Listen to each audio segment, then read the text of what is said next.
The Opie and Anthony Show on XM 202, featuring Opie, Anthony, and James Norton. Coming through your windows. It was a virus. Terrible viral infection. Gives people this incurable disease, fills their veins and blood with pure rage. By the time they tried to evacuate the cities, it was already too late. Jesus Christ, 5 hours? It infects, replicates, and kills this fast? These numbers can't be right. The numbers are correct. I wish to God they weren't. Let's have one. There is no God. It's like some kind of horror movie. Such a great virus that you want to infect others, like your friends and coworkers. Sometimes it leaves pustules. There's nothing you can do about it. God almighty. We could have stopped this outbreak before it mutated. They're highly contagious. What's this rash from? We're facing a new strain. It can cause life-threatening bleeding or even asphyxiation. Where is it spreading? All over the place. All right, we're coming out. Here we go. Opie. Shut up. Anthony. I'm a little dirty. Wipe me. James Norton.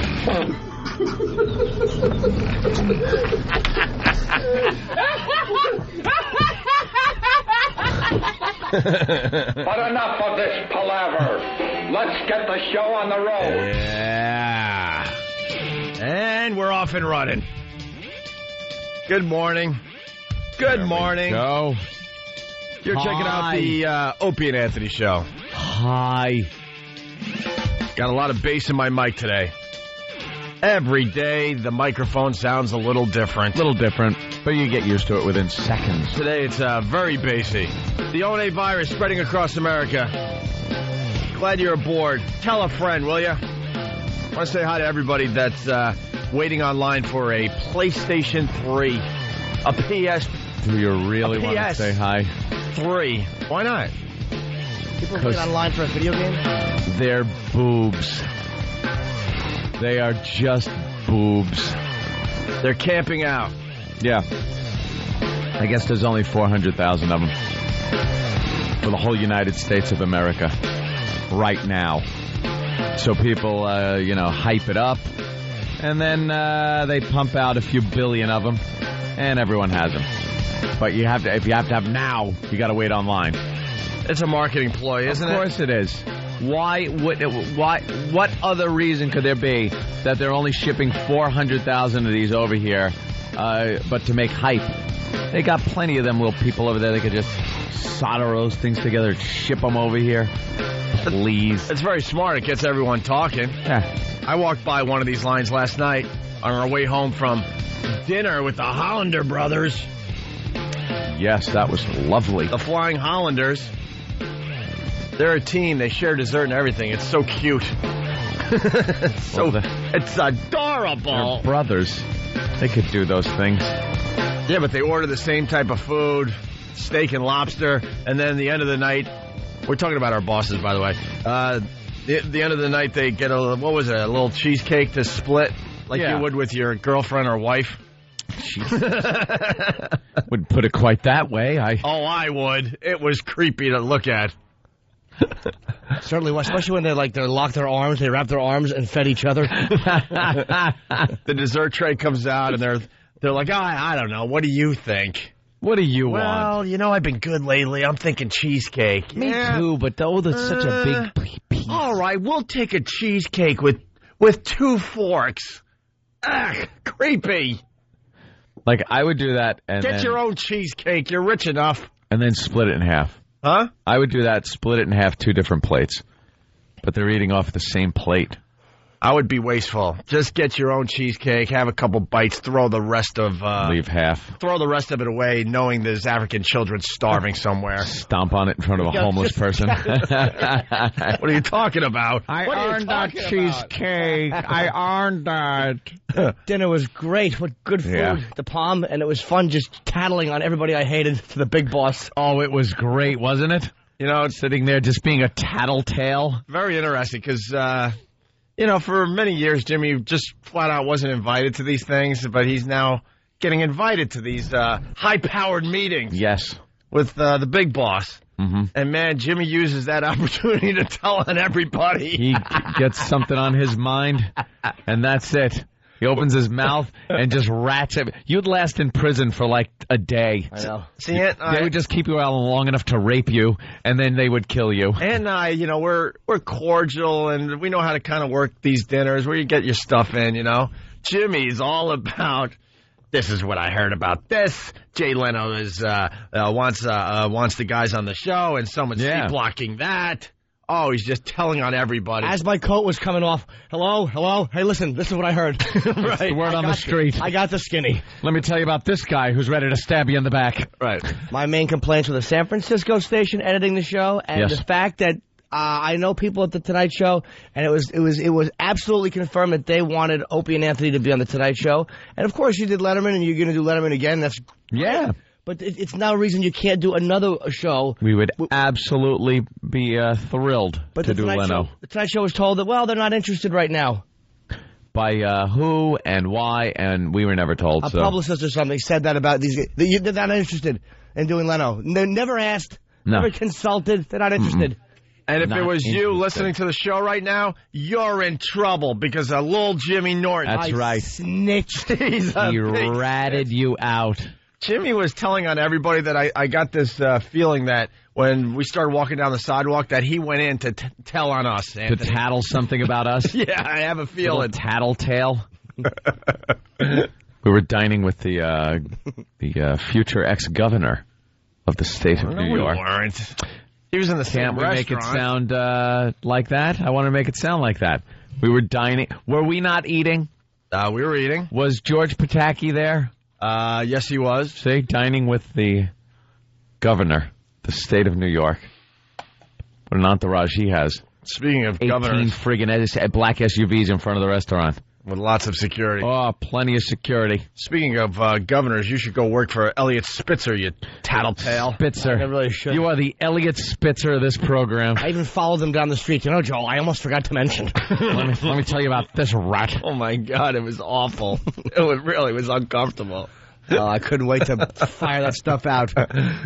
You couldn't. I couldn't wait to rat that station out for taking out that tasteless joke that I told. Yeah, well, it's San Francisco supposedly editing the show a bit. But past the FCC thing. And past You're in violation, San Past even CBS policy. Just things that were a little rude. A little racy. What do you think this show is? Right. I don't know. Let us be us. All right, so that's all. We had a really nice dinner. Yep. Yeah. I want to thank the Flying Hollander brothers. Why did they fly? Huh? They do a lot of flying with their job. Oh, is that it? Yeah. Oh, okay. I was wondering why they would call that. Les is in charge of Chicago and West Palm Beach. He's flying all over the place. Oh, okay. And Joel, he flies to do whatever he does for the company. I don't know. I think he flies around to play golf or something. Is that it? I think so, yeah. Invited to play golf. Enough with West Palm. Enough with splitting desserts, though. God, that was creepy. God. The bill was $800. Was it? One more piece of cheesecake, what, $5? You're going to save $5 to share a dessert with your brother? I think the cheesecake was about $15. Yeah, whatever. I had berries. But it was good. And they're each waiting for their turn to take a forkful of cheesecake. It was just... Wait your turn. That's cool when you do it with your chick. Not your brother, man. I couldn't wait to get on the radio to talk about that. I thought it was sweet. Yeah, because you're a poo-ha. You knew it was creepy, too. Now say it. Of course it was. Now say it. If there were any other brothers, it would just be really homoerotic and creepy. But because it's them, it's like, it's kind of cool that they're still close. Yeah, they're close. See, that's nice. Yeah, it is nice in a way, I guess. What are you going to do? Let it be two Clear Channel guys scooping and enjoying. Watch how fast they get bashed. Yeah, exactly. A lot worse. I had a wonderful drive back in to the city. Yeah, that was nice for dinner. We had to be there at 6:30. So I figured it's a 20-minute drive. By the way, I've said this many times. In the morning when I come in, door to door, 20 minutes from my house to inside the station. 20 minutes. So I figured if I leave at 5 o'clock for a 6:30 dinner reservation. You'll kill I time. got time. Maybe go into a computer store or something. Hey, why not? You know, I left myself plenty of time to find some parking and stuff, and it is rush hour, so a little bit of traffic and stuff. An hour and a half I left myself, and still showed up late by a few minutes. But I mean, an hour and a half of just the most annoying type of traffic, that midtown traffic, where it's caused by, and I know a lot of you guys in here are pedestrians because you're city people and you don't drive around in here, but you effing city pedestrian people should, I revel when I hear one of you are run over. I revel because I know exactly what happens. It's not some guy. It's never this. It's never a guy standing on the corner. The little thing, the universal language hand, red hand, or the little green walkie guy comes on. The green walkie guy comes on the sign, and you walk across the street and get hit by a car. Doesn't happen that way. Does not. The friggin' red hand is out, and you're crossing against the signal, and you get whacked, and I laugh. You know why they cross when it says don't cross? Because there's traffic. There's traffic, and you can't get your car across the intersection, so they decide to keep crossing in front, even though they don't have the thing, which is fine. That's fine. But look and see if it's clearing up for me, because the second I get an opening, I'm going. I still have a green light. I called Anthony, and he was just giggling like a schoolgirl. I had the best experience. It almost made an hour and a half of traffic worthwhile. He almost killed someone yesterday. Almost killed somebody, and I giggled my ass off. And it was that situation. I won't block the box. I'll be a nice guy. I won't like these friggin' cabs where they sit right in the middle of the intersection and block everybody. Now, you got the green light. You're looking broadside at a cab, and you just want to smash it. Why didn't you stay behind the line? You knew you couldn't make it. You could see 10 car lengths ahead. The 10th car isn't moving yet.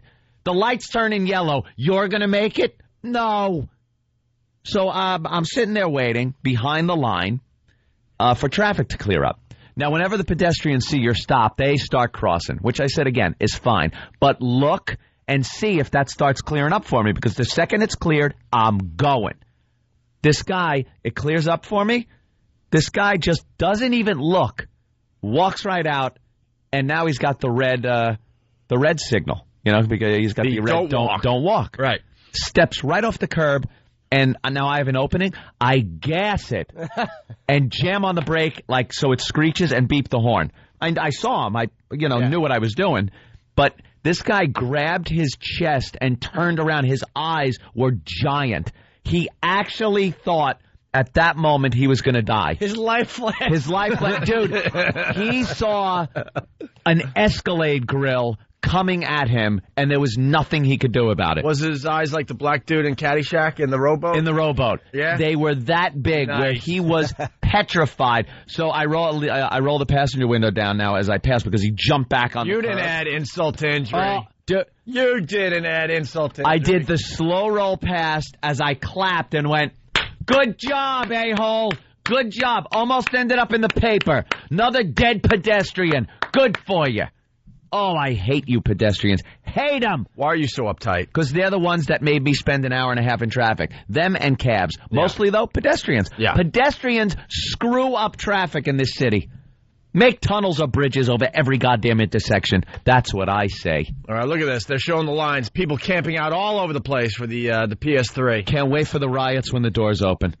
When they just let these animals in, and they start beating each other over the head. They look nice. They got a little tent set up. They got a little card table set up. That guy's playing his PSP online. They will beat each other over the heads to get these things. They look very civil, Anthony. It's not enough. Awful. Just a bunch of grown men waiting for video games. Exactly. Wait 2 months till it's out. What, are they not going to release them for Christmas?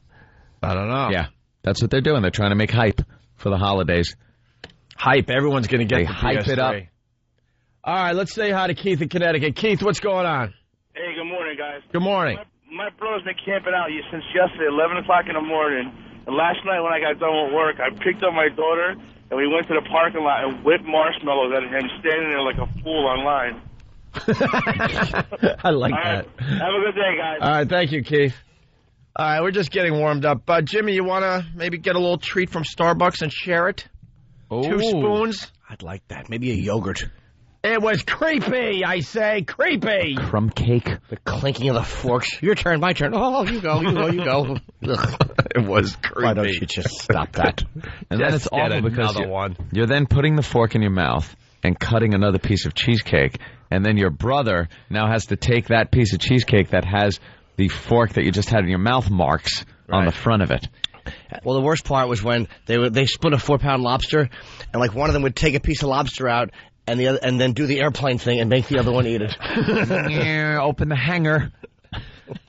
I have an example of what a jerk I am. Let me find it. How do I get my pictures off the pictures I've taken on my phone? Uh-oh. How do I do that? How do I do that really fast? This could take hours. Why? Cause I'm no Larry King. Relax, dude. Lives. I can figure this out. Oh, you mean you could take pictures on a telephone? How does that work? So we left the big dinner with the Flying Hollander brothers, and I'm walking. Oh, okay. I'm walking home after I was talking to Jimmy on the corner for about 5 or 10 minutes, right? And all of a sudden I finally start my walk back up to the Upper West Side, and I turn the corner, and there's Joel Hollander. Oh. It didn't save, I guess. Oh, boy. Son of a... What the... It's here somewhere. Of course it is. I turn the corner, and I run into Joel again, and he's got flowers. Flowers for his wife. Aw. Hopefully for his wife. Yeah, you might have just... I hope she got flowers last night. No kidding. Slick. Good move there. So I thank him for dinner, and then I just openly laugh at the big boss that pays our paycheck on this side of the radio show, right? And I just start mocking him and laughing. And then I go, I got to get a picture of this. And I pull out my phone and I just stick it in his face. I go, smile. You got to picture him with a big bouquet of flowers? Yeah, that's what I was going to show you. I got to find it during the break. I want to see that. That's sweet. It just made me giggle that I was able to kind of beat him up a little bit. All right. We got lots to do. We got the man with half his face paralyzed. You can't smile. We got Larry King talking about the internet. We got other things to do. We're just getting warmed up here. We were discussing, lately we've been discussing how to tweak the Opie and Anthony show. Just little tweaks here and there. And we realized... And we're firing the whole staff. Huh? And we're firing the whole staff. Yeah, that would be a good thing. Is that a good tweak? At least E-Rock, right? Huh? Yeah. Yeah, at least E-Rock. And we realized yesterday when we were discussing the radio show... That's his head. We haven't had a chick naked in studio that weighs less than 400 pounds in the last year. It's been forever. And we said to ourselves, what is wrong with us? What's going on? Why? What is wrong with us? Why? Because we're talking about things we need to bring back, things we got to get rid of, people we need to bring back, people we need to get rid of. And that little tidbit came up. We were just talking about girls in general. We're like, man, we haven't had hot naked girls on the show in a long time doing anything. And Jimmy's like, well, under the weight of 400 pounds. Yeah, I just was thinking, we're basically a guy-based show. Guys, I think, tend to like girls, and why don't we have some in to do some things? And we realized we hadn't had girls in here, and I can't remember when, and the last ones were Big Fat Pigs or Stalker Patty. Yeah. That's it. That's it. Come on. So we got to step it up. Yeah, we got to step it up. Going to tweak a few things with the radio show. Don't you worry. We're very happy with the radio show, but we realize we need to do a few different things. Sometimes you assess things. Yeah. You go, you know something? There's something missing. Chicks. Hot chicks. Yeah. The real good, dopey ones that'll do anything. Love it. And we should have got some PS3s for the radio show. Well, that's kind of hard to do. We're a massive, massive radio show. Yeah, but we should have been able to get some PS3s. You want sales involved for whatever we have to do? No, because that's what would happen. We can get these. I figured you'd go down to Little Italy or something and talk to the off boys. The back of the truck. Talk to the boys for us. Fell off the truck. How about this? How about someone just bring us a PS3 and say, you know what? I ain't gonna have You guys do such a great radio show on a daily basis. Have this gift. Here it is. I don't do with it what you like. I certainly don't see that happening. Oh, yeah? No. Bring us a PS3. Good luck to you. Bring us a PS3. All right. We're going to take a break, and we'll continue. It's the O&A virus spreading across America. Oh, jingle bell, jingle bell, jingle all the way. It's the 2006 Homeless Shopping Spree, only on the Opie and Anthony Show. Coming soon to a snooty mall. Maybe one near you. Whoa, whoa, whoa, whoa. The Opie and Anthony Show will bring a busload of homeless degenerates shopping for Christmas presents. And you, of course, are invited to watch and shop along. Golden Buns is gonna get busy. Immerse yourself in a time-honored tradition. Enjoy the holiday spirit and the stench of booze and vomit as we partake in another homeless shopping spree on the Opie and Anthony Show. Hear what everyone else is talking about. O&A Uncut and Live, continuing the show on XM Satellite Radio starting at 9 a.m. Eastern. Visit xmradio.com to subscribe. It's the Opie and Anthony Show. Good morning. Good morning. Oh, I don't know, Jimmy. You want to share a death by chocolate? Certainly don't. We got to get the ratings up so the Flying Hollander brothers can have separate desserts so we don't have to watch and get all creeped out as they take turns with their forks. The German heroin needle cake they're enjoying. Thank God they didn't order a lava cake to share. Lava cake? Ugh. Or a yogurt or anything you dip a spoon in. Like, there's a spoon, whenever you put it in your mouth and you pull it off your tongue. Yeah. And it leaves the little, you could actually see taste bud marks on the spoon. Want to share that? No, Sharing I don't. Dessert. Are you kidding me? Is times that bad? Yeah, right? Didn't think of it in those terms. All right, let's say hi to Joe in Jersey. What's up, Joe? Hey, what's going on? Hey there, Joe. Hey, one of the bits you got to bring back, man, is the 50-gallon drum. Well, 55-gallon drum challenge. 55-gallon. Yeah, man, that's a genius. 50-gallon would be stupid. Yeah, it's this. It started out as the serial killer challenge, actually. Yeah. And then we turned it to the 55-gallon drum challenge because, you know, the serial killers love the 55-gallon drums. Yeah, they always wind up putting dead hookers in there and stuff and leaving it on the side of the parkways and whatnot. But, yeah, it's a great thing. We take a bunch of girls, throw them in 55-gallon drums, seal the top up with just nothing but a little hole, probably 3-4 inches across, just enough room to dump some of the most heinous crap you can imagine in on girls wearing nothing but their underpants, underwears. Let's just put it this way. We go down to Chinatown. Yeah, get some really delightful things. Stuff. And then a lot of people contribute, people that work on farms and people that work at slaughterhouses, things like that. Basically. Yeah, and they bring in animal organs, just unbelievable amounts of blood from various animals. Well, that's the best part of the 55-gallon drum challenge. You know, we get an assortment of things to throw into the barrels, but then the listeners, they show up that day with what they want to throw in the barrels, and there's some nice surprises there. One guy had entire innards of a pig, and it was still all stuck together with the membrane that holds your organs together. Yeah. So he kind of just tipped the jug a little bit, enough to get it moving, and it all just went into that hole in the drum like a big slimy mess. Just fell right in. It's like mercury.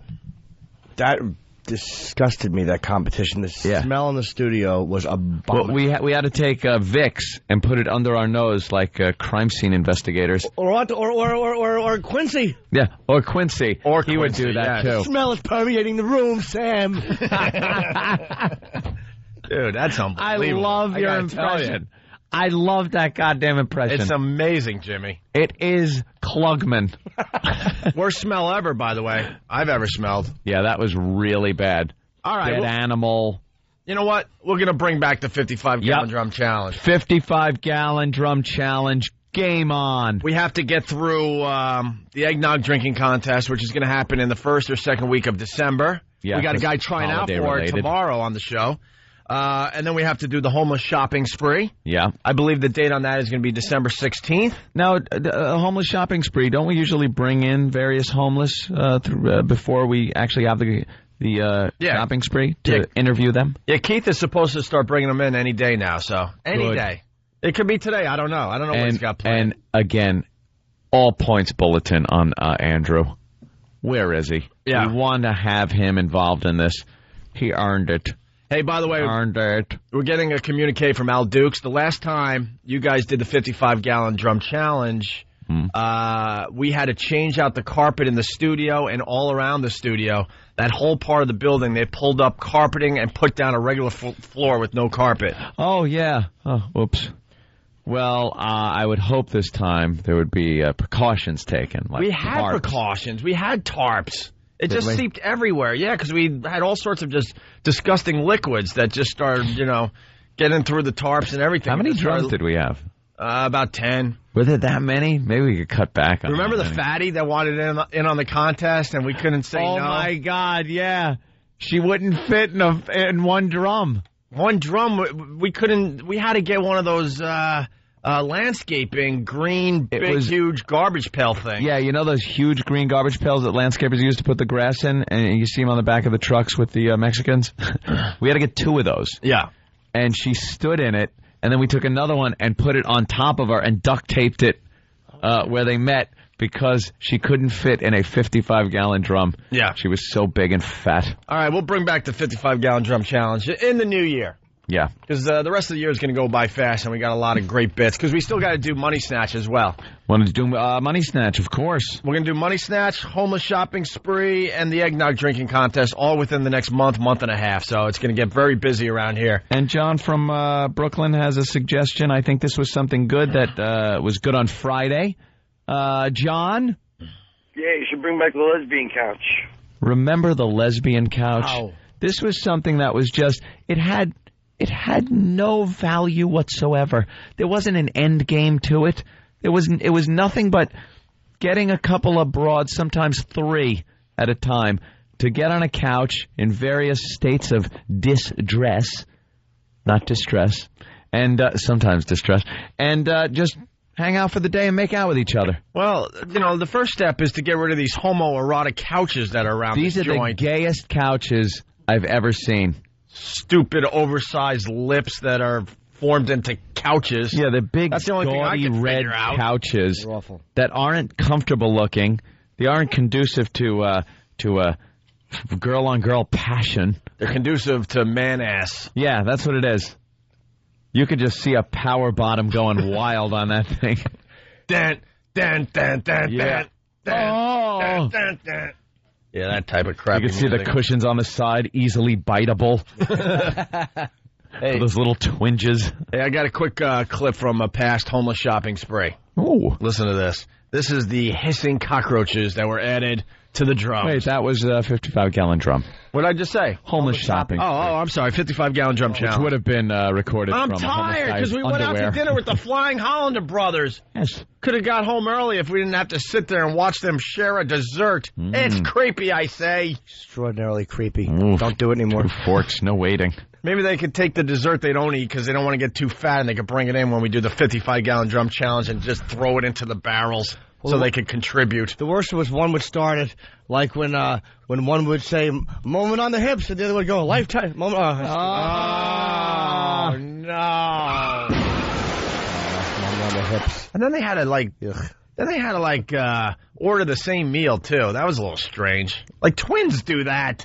You're not twins. You're brothers. They're almost twins. They're twinish. They both got close enough. They got massive lobsters and a piece of steak. Big steak. Ordering the same food, sharing dessert. Did they eat the asparagus? I don't know. Something's going on there. It's just creepy, Jimmy. I ate the asparagus. Oh, very lovely. I hate asparagus. I like the taste of asparagus now, which is brand new to me. I hated it up until about 2 years ago. And now I really like it, but it's just shocking and surprising to me when you go to the bathroom. Yeah. It's a shock. You ever get brand new electronics and you rip open the plastic that it's in now? It's a pain in the ass because everything's really sealed. Yeah. So you got to really tear it, and the friction from just ripping it open heats the plastic up and makes a smell. That's the smell. Wow, good with asparagus. Description. It shocked me though the first time. I was like, I thought something was wrong. Nah, it's just showing you that the body's working. Working what? What's it doing? A little chemical Why does reaction. Asparagus do that? A little chemical reaction, Anthony. It's bizarre. I don't like it. And that's the only food that it does that. Yeah. Spinach, right? Don't do that. Nah, spinach is... Broccoli, don't do that. Cauliflower. All right, we got a clip from the 55-gallon drum challenge. Something to look forward to for the new listeners. Girls in drums screaming their asses off. And we did have one casualty. Yeah, well. Oh, yeah. Hence why we haven't done it in a while. Well, it was have to bring in the stretcher and the EMTs. We won't use anything that can fit in her ear, and I'm saying her ear. Somebody decided, because again the listeners came down with stuff, that crickets would be a good idea. Yeah. Hundreds upon hundreds in each barrel of crickets. So we dumped the crickets in, and the girls are screaming. And one girl goes, crickets in my ear. So we kind of laughed and threw more crap in on top of her, the compassionate guys we are. And she was kind of freaking out. She said, no, I can't get it out. Well, because our job was to just creep them out to the point where they had to tap out. And then obviously the last girl in the 55-gallon drum wins the competition. Won the prize. Yeah. So we just kept dumping more heinous stuff in there. And she said, no, I can't get this cricket out of my ear. So we have EMTs waiting. You know, they're standing by, and they tried getting it out. And they said it really crawled in there, which really creeped me out, man. Big bug in your ear. So the ambulance pulled up in front. Well, they were there the whole time. Yeah, they were there. They were fans of the show. So you got to understand something else. This girl didn't just have a cricket in her ear. We had been doing it for about an hour and a half at that point. So she was covered in blood. And other things. And other things. Slime, body parts and organs from animals. But a lot of blood. Her hair, she looked like Carrie from the movie. Yeah. Just covered in blood because we had dumped like bovine blood in there. So she's on a stretcher. Getting wheeled out of the building, which is not just a radio station, it's offices. It's a normal office building. Oh, they hated us over there. The horror on people's faces. It looked like she got hit by a train somehow on the 5th floor, 9th floor, wherever it was. She got hit by a train. She was that bloody and had to be wheeled out, and we got a call from her later that they had pulled the cricket out, so she was fine. But was just imagine her being wheeled down in front of all these businessmen and women. Yeah. And she's in her bloody underwear. mess. In her underwear on a stretcher. All bloodied. Blood caked in her hair. Oh, it was great. Memory of that smell is making me sick to my stomach. Yeah, it was really bad. Dumped in there because there was a lot of animal organs and intestines, and once those broke open, yeah. And people have been asking us to bring that bit back for a couple of years now. We've been back on radio a couple of years now, and all right, you wore us down. We're going to bring back the 55-gallon drum challenge early in the new year. Here's a clip from a past 55-gallon drum challenge. Oh, no. Okay, here is where we really separate the champions from the chumps. Here it is. This is it. This is the ultimate. It's over. Okay. Girls, on 3. And remember, girls, you want out, just say, let me out. What is that? Those are something making noise? That isn't somebody doing that into a mic? No. Listen. Oh, God. Holy right. No! I gotta get a few more. Remember, girls, just yell. Wait, I'm gonna whisper into this. The whisper into the mic. Cockroaches. They're hissing roaches. They're huge, like the ones you see on Indiana Jones. Oh my God, that's horrible. No, it's horrible.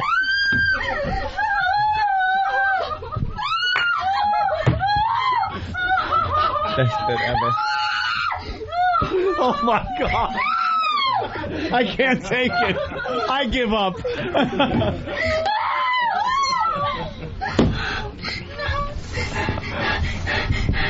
Oh my God. What is she doing? She's hyperventilating. Okay. Wendy, how are you? Huh? Oh, she's horrified. You all right? I can't even talk right now. Go to someone else. All right, let's go to Jane. I just want to know what that was. Oh my God, that's even more horrible. They don't even know what it is. Oh. Hissing cockroach. Please. Yeah, I don't want to know anymore. Don't tell us till we get out, please. Really? Really, like don't tell us. Tell us. Oh, you gotta tell them. You gotta tell them. Listen to the noise they make. Go ahead. Listen to the noise they make. And there you have it. Hissing cockroaches. Oh, that brought back memories. You got to remember, the girls are in these very, very dark 55-gallon drums. Yeah. And so they don't know what the hell's being dropped in there. Yeah, they didn't know what was going to be dropped in the barrel until it hit them. Yeah. And those cockroaches, the screaming sounds that kind of had that echo in the barrel. I forgot how wonderful that sound is of a girl screaming in a 55-gallon drum. The great part about that bit, girls tried out to be part of that bit. Yeah. We didn't just pick them off the street. They wanted in on this competition. Yeah, they kind of had to come in first and prove that they had some kind of So you thought they were tough gumption. girls. We got tough girls in general, and we just broke them down. Like a serial killer would, I guess. There's some great video of that up, and they used the night shot on the camera through a little hole in the side of the drum. Yeah. And all you see are their glowing eyes and the horrified look on their face, and they're in their underwear in the fetal position, just looking around and screaming. It's great. It's total serial killer stuff. Yeah, the videos are up on YouTube. It's the closest thing to a snuff film without having to kill the chick. I think if you throw 55-gallon drum challenge into the search or Opie and Anthony into the search on YouTube, you can find the 55-gallon drum challenge video clips. Yep. I'm looking at the list of things we threw into the barrels for the third one. Beer. We start easy. We started easy, yeah. Just with uncomfortable stuff, sticky stuff. We threw in kitty litter, and one of the girls almost that was suffocated. That was really bad. That was a bad idea. Yeah, we got to live and you live and learn. We live and learn. We realized that wasn't good because it kicked up a lot of dust that the girls were breathing in the drums. Yeah, drum. It almost blew the whole freaking contest right off the bat because we're that stupid. We don't understand that the confines of a 55-gallon drum, with kitty litter in there, might be a little stifling and choking. Booby Man, by the way, from Brooklyn. Oh yeah, after hearing this clip, women will be running to the studio. You watch. They watch us. When we officially announce this contest and the preliminaries and having girls come in to try out, you watch. They'll come out of the woodwork, especially if we can get a really good prize again. Raw eggs, V8, boring stuff. Then we got to the good stuff. Dead fish, dead squid. Remember the Popeye surprise? Oh, yeah. Fish guts, eyes, clam, chum. Chum. The smell was just horrific. Then some guy, and remember, people just lined up. Yep. Showed up at the station. They were just in line with their stuff in a little tub or something that they wanted. And some of the got a guy with live eels. Right. Some of the stuff we had to just flat out say no to. It was like toxic or it was illegal. Yeah. But in general, the listeners came through for us. The Popeye surprise. Then a guy decided it would be smart to bring in sour cream that he left on a radiator at work for a week. That's what stunk. Remember that? Yeah. So and some people were just making their own concoctions. They really got into it. Like, all right, what is the most disgusting thing I can make with home ingredients? And this guy decided sour cream on a radiator for about a week or so. Mm-hmm. And when he opened up that tub of sour cream, I mean, people were dry heaving all over the studio. Then we did the live bugs and, of course, the hissing cockroaches that you just heard. And the video is up on YouTube. Just throw Opie and Anthony in the search and check it out. But that's coming back. We kind of realized in the last few days we've just been too nice. The show's really good. The show's really funny. But we need to bring back some of this stuff just again. Just a couple of things. Just a little every tweak so here and often. Yeah, that we realize, where the hell have the girls been? Right. The fun with the ladies. Right. So let's say hi to Chuck in Pennsylvania. Chuck, what's up? Hey, guys. How you doing? I was just wondering if you guys were interested. I have access to aborted fetuses. I honestly do. Well, Wow. Didn't we just say, illegal stuff? Is it illegal? I don't know. I guess fetuses? What do you think, sir? For a radio show competition? Yeah, that could cause some problems. They don't want them used for stem cells to cure paralysis. They're going to let them be brought in here to drop on a screaming chick? I don't want them curing diseases. I don't want them curing diseases with these things, but it's okay for an Opie and Anthony contest. I want to laugh. Prize money. Well, the Republicans secretly want to laugh, so I bet you they would say, all right, yeah, have fun with the aborted fetuses, you silly gooses. Mm-hmm. Yeah, why not? Yeah, my girlfriend, she works in one. I'm sure she'd scoop up a few for you guys if you really wanted access to them. All right, well, that's one for the lawyers, my friend. One for the lawyers. All right, buddies, have a good night. Right. I don't have a law degree, but I'd pretty much say they'll say no. Yeah. But, we do the type of show where we're always tweaking and thinking how to better ourselves, and we really feel like we got to bring some of this stuff back, just some of these things. Let's say hi to Tony in Brooklyn. Tony, what's up? Hey, boys, listen, how about special guest star and bring his own concoction, Mike Rowe from Dirty Job? Oh, write that down. Mike Rowe would be a good guest for that day. Would be a great announcer. All right, thank you, sir. All right, we're going to take a break, get into some things. We got to talk about the OJ. We got to talk about Larry King. We got to talk about the man that can't smile. We got to talk about K-Fed because Jimmy can't get enough of K-Fed. How can you? Everything is right about him.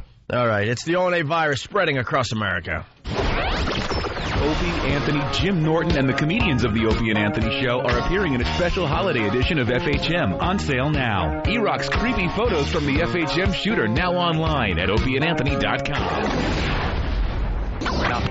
It's the Opie and Anthony Show. It's Opie, it's Anthony, it's Lowell Jimmy Norton. There he is, fresh cup of Joe.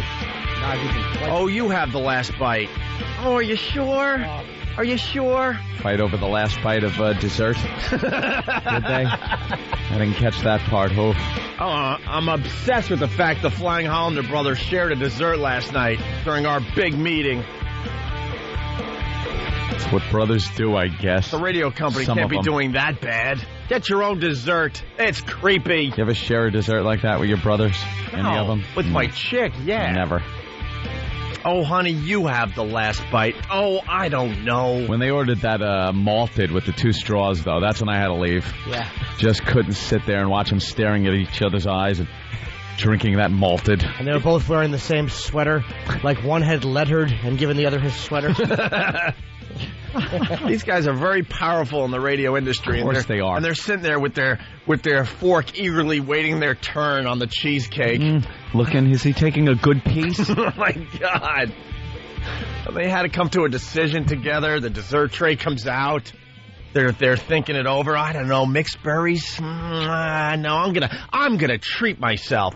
Let's treat ourselves. Oh. Why not? We're out. You know what would have been worse if they each just scooped into the cheesecake with their bare hands and then just fed the other one. Like a wedding. Smear it on his face. Oh, my God. Next time we go out, separate desserts for everybody. People are asking if one of the Hollander brothers told the other one, treat yourselves. Treat yourself. Treat yourselves. If we don't get Andrew for the homeless shopping spree this year, I'm going to be downright depressed. I will really be disappointed. We might have to get a finder's fee on Andrew. We might have to pay one of our faithful listeners, one of the O&A Pass, to find Andrew. You know, I hate to bring this up. Yeah. But you ruined it. What? What happened? You chased him away. What? He was fine with everything else until you stepped on his goddamn cake. Did it make? And then he disappeared. Did it make for some good radio? It made for great radio, but it's sacrificed that now we can't find him. We can't find him. The video's getting viewed. I know. Like crazy on YouTube. Who would know he would have disappeared because of a stupid cake? I was kind of bummed. Homeless priorities stink. I was kind of bummed we didn't have the video camera rolling yesterday. I got a bit brazen yesterday. With, the overweight women? No. The lady with the paper hat. Oh, paper hat girl. I was so excited. I thought Sam was rolling. So bad for her. I thought Sam had his camera. My camera. And I thought he was videotaping so everyone could enjoy that one. I do it mostly. I don't think it bothers as much, but I do it for Jimmy. Because Jimmy gets uncomfortable and loves it at the same time. Yeah. How can you not get uncomfortable? That's exactly what it is. It's uncomfortable. You wear a paper hat to work. She does. She does. She was right there. It wasn't behind a glass wall, like a window. She wasn't far away. You were what, like 4 feet away from her? Yeah, maybe. You walked up to her on the sidewalk. Yeah. Well, she was, I got to tell you. Taking a little break or something. She's from that restaurant I have a problem with because they're really snooty in there. Snooty? Oh, they really are. How could anyone be snooty with a paper hat on? Well, that is not a restaurant. That's what amazes me. Snoot. Thank you, Anthony. That's what amazes me. Yeah. You have no right to be snooty. You wear a paper hat to work. Paper hat. So it's kind of like a lunch place that's really good food. You go in there and then they have all the food set out all over the place, and you can get a sandwich or a little bit of this, a little bit of that type of thing, and they have lovely desserts and seem to have a lot of share one later. Yeah, seems to have a lot of Europeans working there with the attitude, and she's outside with trash. She's outside with her cell phone, taking a little break, and I decided it was a perfect opportunity to walk right up to her and just point and laugh. The point. You wear a paper hat to work. Yeah. No need for that. None whatsoever. She couldn't feel good about it. Hey, do we have that audio? We should just play that real fast. She turned around.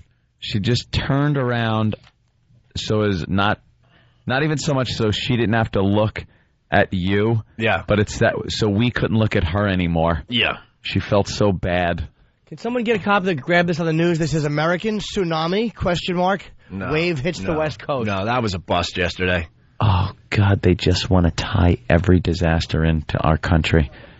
They love when horrible things happen. Well, we share some water with Japan, you know. Yeah, a little bit. Right? It's called the Pacific Ocean. That's Ocean. it. That's slipped my mind for a second. They're talking about, Hawaii and Alaska, maybe getting some crazy waves. You know, maybe if a meteor landed in the middle of the Pacific, we'd get a pretty serious wave on the West Coast. If an earthquake happens in Japan, I really don't think we're going to get that big a tsunami on the West Coast. I'm not even a pro when it comes to that. Well, they outdid themselves yesterday on CNN. They were talking about a 16-inch wave. 16-inch wave. And you're like, well, they must have misprinted that. It's got to be feet. Yeah. No inch. All right, let's go to Alan. Hey, Alan, what's up? Hey, guys. Hey. Hey, during dinner, did one of the Howman brothers roll a meatball over to the other one? See, the listener's getting involved now. Roll a meatball over with his nose and then share a piece of spaghetti. Take it easy, guys. Yeah. No, they just ordered the same food and then had to split a dessert. Ugh. I don't know why that bothers me. Because that really does bother you. It certainly does. All right, let's move on to some things. What you sporting? Well, you brought this to my attention. I guess I did. Larry King doesn't know anything about the internet. Well, that was brought to my attention by people in the office. I never like taking credit for things I didn't. What happened? I said I can't take credit for that. Why? It's people in the office that work for us. Who are these? Larry King did that. I don't want to say. Who are these just people? Just in case it bombs. All right. I'm protected, and I'm still a nice guy to the people because I didn't rat anyone out. That's Jimmy's job. This is what amazes me. Older people and technology. I get it with the DVD players and things like that, and maybe the cell phones. Like we got my dad a cell phone, and he couldn't figure out how to retrieve, voice messages. Older people, which just amazed me. Do anything. But in a way, I kind of understood. But what I don't understand is old people that can't figure out the internet. They are afraid of it. Why? They are fearful of it. I don't know. It's this influx of too much information for them to deal with. They come from a simpler time, Opie. And the whole cell phone thing, I don't know how many times my phone will ring, I'll answer it, and hear Sal on the other end. Is it a left, Row? Row, do I make a left here, Row? Or a right turn? Well, what store do we have to go to, Row? He hits the auto dial on his phone because he doesn't lock his keypad. I'm one of the numbers. Yeah. And I'll just be listening to a inane conversation between my mother and Sal. Isn't that the greatest? Sal, you idiot! You were supposed to turn there. Well, if you tell me the goddamn turn, Row, I'd have made the turn. Sal, you're an idiot. He's got that awful Baltimore accent. Baltimore, Row. Baltimore, Row. Let's get some crab cakes, Row. Oh. Hasn't he lived on Long Island for forever? Like a half a century or something? Forever, but still. Baltimore accent. Row. Anthony, where's your brother Joseph? Where's Joseph? Joseph? Joseph. Where the hell do you come from? And you know, us Long Islanders, we have bad accents. I understand that. But the Baltimore accent. Baltimore, Row. It's just horrific. So, I'll get that. Because for some reason, they can't lock the keys. They don't know how the cell phone works. Yeah. My mother, I kept telling her for years she needed a computer just so we can email her pictures and stuff. She goes, I never get to see this or that or hear anything. We can email you. You get sound files and pictures. Ooh, files, ooh. And then I told you about Internet Movie Database. Yeah. Where you could look up anything. My mother's a movie buff, loves the movies. Internet Movie Database would be worth the price of admission for her getting a computer. I go, you could look at anything. If you have a question about any movie, it's right there. I have my Leonard Maltin book. Her Leonard Maltin book. It's the size of an encyclopedia and takes you an hour to look up anything in it. It's like, Mom, just come on. No. Hey, Brother Joe wants to chime in here. Oh, Joe's got a little story about that. Hey, Joe, what's up, man? 45 minutes I was on Sal's phone. He rang me accidentally 45 minutes. You stayed on and listened? It was worth burning the minutes just to hear the garbage they had to say. Yeah, Row! Look, it's my job to, kind of take things a little further than maybe they should be taken. What would it take for you guys to hang up and not listen anymore to Sal and your mom? What if they decide to kind of pull over onto the side of the road? Oh, God. No, let's go with it a little bit. What would it take? Let's not. Where you would finally go, you know what?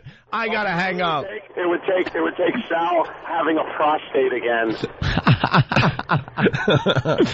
I wouldn't. What if they started getting frisky? Actually, then I might listen. Because it might be a little more interesting than what they are talking about anyway. Yeah? Oh, I hang up. It's like, I'm like, hello? And then I realize it's just Sal again. He sat on the phone or something. And I hang up. I called the doctor's office. Sal was at the doctor's office. I made that much out from the phone conversation. Yeah. Or from the non-conversation. I called up the doctor's office and told the nurse to tell Sal to hang up his cell phone. And I heard the nurse saying it, over the phone. I had the cell up to my ear. And he just clicked it off, and he didn't say a word to me. Yeah, it's a little embarrassing. He's done it so many times. They are the lamest, as far as any type of new technology goes, the lamest couple I know. They're like Little House on the Prairie people. One year, we figured it would be a good idea, or somebody did, to get my mother a camera that docks right into a printer. It's the easiest thing because she likes hanging a lot of pictures on the wall and stuff like that, but doesn't want to deal with computers, but she also doesn't want to go to the store and get it blown up. So this thing, you could plug the camera right into this thing and print out whatever size picture you want on photo quality paper. Easiest thing ever. She sees the box and stepped away from it like a tiger was coming after her. Ooh, no, ooh. She's afraid of technology. She has a fear of technology. When does that start? At what age? 60? It depends on, I guess, what you do. You think the 50-year-olds are doing all right? 50, yeah, that's fine. You're still in the working environment. You have to adapt. Yeah. It's a fear that it's going to be overwhelming. Because when sometimes I'll look at a computer or something I'm not familiar with, and you look at all the knowledge you don't have, and you get overwhelmed, and that's what they do. They're looking at But isn't all it the fun to technology. kind of figure it out? For you, because you're good at it. Like, I don't enjoy it a lot of the times, but in 2 hours, if you sit there and actually figured out a problem and fixed it, you kind of go, oh, cool, okay, that's in my head now. I know how to fix that major dilemma. But, yeah, old people are afraid of because it's so overwhelming. They're at the point where they don't know what anything does on a computer. Right. I had them completely set up with my old Macintosh when I first got a PC, and I set it up so that they had online access. They were ready to go. We even went as far as getting them web TV. Remember that? Yeah, where it's easy. It's on your TV. Don't consider it a computer. It's like watching us write you a letter on television. Row, get it out of the house, Row. It's a monster. Creeps. Hysterical, man. They love it, though. All right, Joe. Like old people, when they get into something later, like Joe. they fall in I'll love talk with to it. you guys later. Yeah, they would. You know, they'd sit there and be able to chat. So were they getting frisky as you were listening in? No. There's no frisk left there. What are you kidding? One time, my phone rang, and it was my sister going to an appointment. She does a little real estate on Long Island, and she's just singing along to some god-awful song that I guess Z100 or something was playing. That's embarrassing. Oh, it was hilarious. I listened to the whole thing. That's why I'll only get flip phones. I'll not get a phone with the buttons on the outside. And they're like, well, you could lock it. You got to remember to lock the keys, and then you got to unlock it if you want to call or answer. It's a big pain in the ass. I heard my parents one time. I got the call, and there was something sexual going on. No, there wasn't. And I was disgusted. And then I heard my dad go, Jim, guess what she's doing now?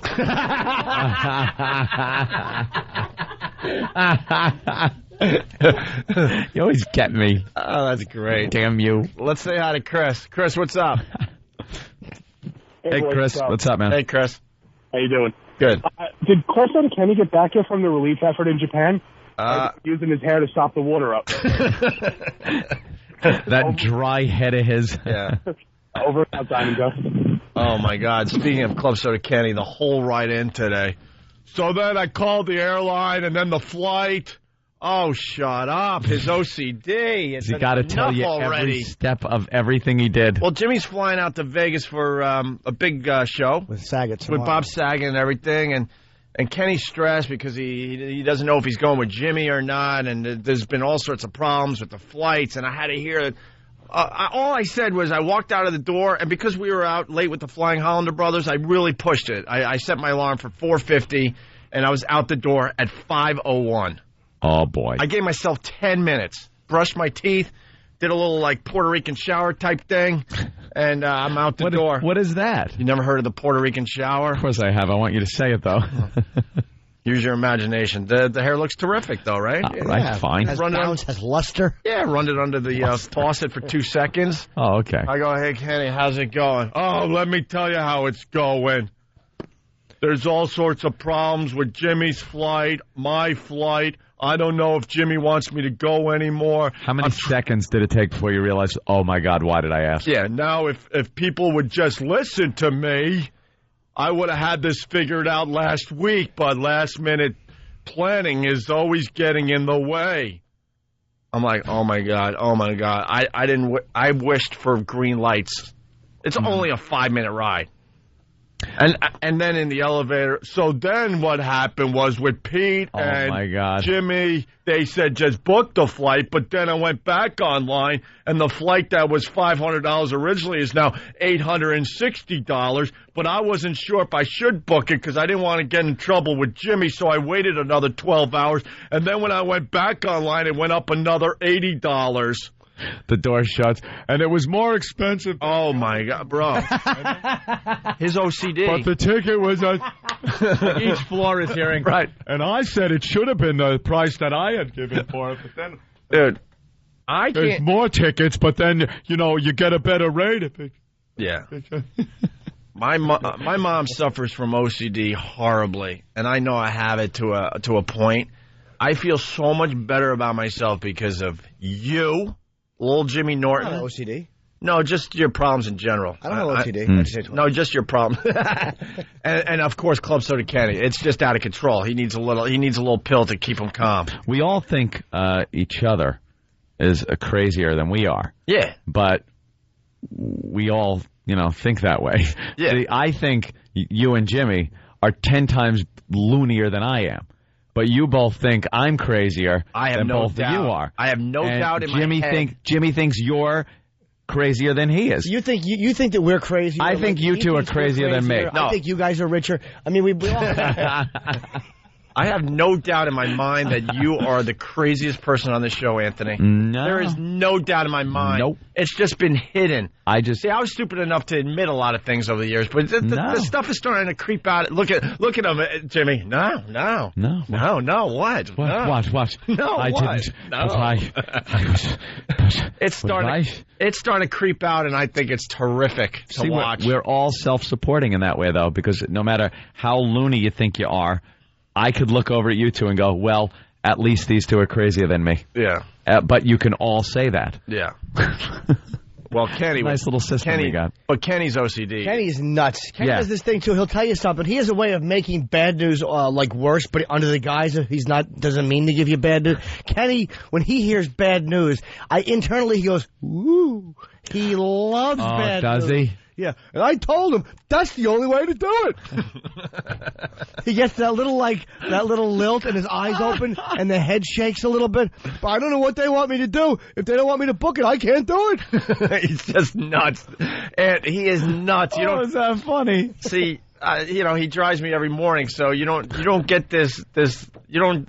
Unfortunately, you don't get to hear this stuff. I guarantee, Jimmy, tell me if I'm right. The whole way from Jersey to my apartment, Jim. Yes. He is just sitting there like, I hope Opie asks me how I'm doing. I hope Opie asks me how I'm doing. Because he will not start the conversation. Because he has some kind of weird respect as far as that goes. He doesn't want to his whole thing is like, I don't want to be a bother. Good for him. His whole thing is, I don't want to be a bother. I don't want to be so he's driving just hoping that I'm going to ask. Please ask. Because he needs to get it out of his system. Please ask me something. Hey, Kenny, how's it going? Oh, well, let me tell you how it's going. And here's the thing. The ticket, HBO is flying me out, and they're flying out one more person with me. And they're paying up to $500. There was just a screw-up with the ticket. Pete, his dad, unfortunately, is ill, so he's going down to Florida. So now the ticket was open that Pete had originally booked or was going to book. So Kenny is I'm like, Kenny, why don't you just come out? Like, I'm doing one quick show, but it's like, come out, get some miles, hang out for a day. I want you to hang if you want to hang. And the ticket turned out to be much more expensive than HBO would cover. But it's like, and now he comes in today, and he's like, I'll just cancel it. I'll use them. And it's like, just come. Just get on the plane. Come. I'm saying that now. Just come. Don't cancel the ticket. That's great to have you there. Right. But he just comes in. He's all sad. I'll just cancel it. Yeah. During the commercial break, it continued. He went right up to Jimmy. I'll just cancel because I don't want to be a bother to anybody. I love dinner. But I told him. Oh, my. I love that. Yeah, You're so right. You deserve to be. It's first-class accommodations for you. That's the way it has to be. There's two ways to do things, the right way and the wrong way. Cliche, cliche, cliche. That whole bad news thing is classic with him. He loves it. Oh. And he doesn't look at you while he's doing it. Like, I'm right now, Anthony's to my left, but I'm looking between him and Ove, because Kenny will go, and you deserve to be. You looked away from them. You deserve, because if you look him in the eye, you're going to know he's relishing it. Because he's afraid that his truth will come out. You deserve, I love that this happened. I love that this happened. James, what's up? Hey, boys, how's it going? Hey. That's great. Hey, so we bought my grandmother a computer. She's like 72 years old. Yeah. She left it on overnight the one time. Yeah. Woke up in the morning, felt that it was warm, and she put it outside to cool. Put it outside to cool. Like it's an apple pie. Did she put it on the windowsill? She put it outside on the picnic table. Oh, that is great. What a dumb old broad your grandmother is. Yeah, she really is. All right. Thank you, sir. Hey, I guess I'm going to do this. You want to explain? Nah. I didn't think Dan was stupid, but he showed some stupidity today. Oh, no. Impossible. And now we're going to force him to do something. Oh, no. We were talking about asparagus. Asparagus, I never liked it, recently liked it, but something about that smell. Well, it was part of our big dinner with the Flying Hollander brothers last night. I didn't have any. They were cutting each other's asparagus. I like the tips. You like the tips, too. I know. Ugh. Bunch of stems just sitting there. Just downright Take it away. Creepy. But you eat asparagus, and then everybody knows when you go into the bathroom, there's a chemical reaction now. There's something that makes this smell, this odd smell. Right. And Than said he had spoken to a doctor about this. Because we've all wondered about it. By the way... Yeah, because it happens instantly. By the way, I'm starting this terrific bit as we speak. Oh, fantastic. Hey, but enjoy. You want to share that with Jimmy? No, I won't share. Opie's eating asparagus. No, we only share desserts. Yeah. That's right. Opie's eating a bunch of asparagus now to do a little experiment because Dr. Than has said that he spoke with a colleague of his, another doctor. Oh, you're what? You're not a... I'm starting to think maybe I was the butt of a ruse. Maybe. Well, we're going to find out. Confidence waning. Oh, is it? Confidence is plummeting. What happened, Dr. Brian? What was the what happened? Well, in studies that I did, the smell is not so much a function as of the eater's digestive process as it is a nasal reaction. So that anybody who eats asparagus will experience the smell even if they're smelling somebody who has not eaten asparagus. So you're saying the asparagus brings out, doctor, is affecting the nose. Yes. So that this smell, this phantom smell, is always in the air. Exactly. But like infrared or ultraviolet light, we can't see it, or in this case, pick it up with our olfactory senses. Correct. But some magical ingredient in the asparagus enlightens the sense of smell to be able to pick up this normally occurring scent. Correct. Oh, I see what you're saying. Wrong. Absolutely wrong, or else anybody walking into the bathroom that hadn't eaten asparagus wouldn't smell it. Right. Correct. But they do. So it always, to simplify this, it always smells, but... Always. When you eat asparagus, now your nose could pick it up. You ever see the movie They Live? No. With Roddy Piper? No. And they had to put those glasses on in order to see the evil that was around them. That's what asparagus is. Well, those glasses from They Live.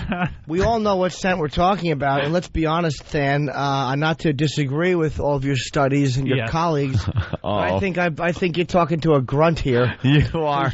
Who's kind of been involved with popcorn-flavored beverages. You are the Jonas Salk of that subject. I'm Jimmy Pasteur. And, trust me, but believe me, asparagus, it's affecting what you think it's affecting. Not that. Yeah. All right, well, we're doing a little experiment. Now we're doing an experiment. You send E-Rock in there with you? I'm eating raw asparagus at 7 whatever in the morning. It's healthy. That's why you look as good as you do. It's asparagus. How bad could it be? It's bad in the morning. Yeah. Instead of like a nice, lovely breakfast. It looks, and it's all chopped up. Yeah. It's not, what is it, raw? It's just raw. It's not. Does raw affect it the same way as grilled or steamed would? Yes. I figured. It does, Jimmy? I figured we get the ultimate effect if it was raw. If it's raw? Sure. Boy, you are. And I hate the bottoms of asparagus. And that's all is that all you got? Yeah. They're chewy, and sometimes they stringy off like string cheese, and they get caught between your teeth. Then you have to ask Kenny to pick them out. Okay. All right, I told you. I told him if he's going to give you asparagus, to only give you the tips. First-class accommodations. There's 2 ways to do things. The cliched way and the cliched way. I'll cancel the asparagus. So now I don't know if I should tell Jimmy because I don't want to get him mad. Oh, the whole way in. It was just a how are you doing? And then Jimmy, he needs to be treated like a star. So Jimmy's a star. Maybe I'll just use my miles. I don't know. What do you think? He doesn't use his miles. He wasn't coming. It wasn't like I needed him there because it's only one show. There's nothing I'm doing. I'm not selling merch. I wanted Kenny to come just to hang out. I'm like, get away for a couple of days. Have a good time in Vegas. You got an extra ticket. Come, get your miles up and hang out. You don't have to do anything. Just relax and we'll eat. All right. Yeah. We got to take a break. Don't stress. Yeah. How long? I know it is instant, but I'm drinking a lot how of long water. do you think you should wait? I don't know. About a half hour? We'll do the exciting conclusion of the asparagus bit at 8 o'clock. Ooh. So don't go anywhere. It's not a bit.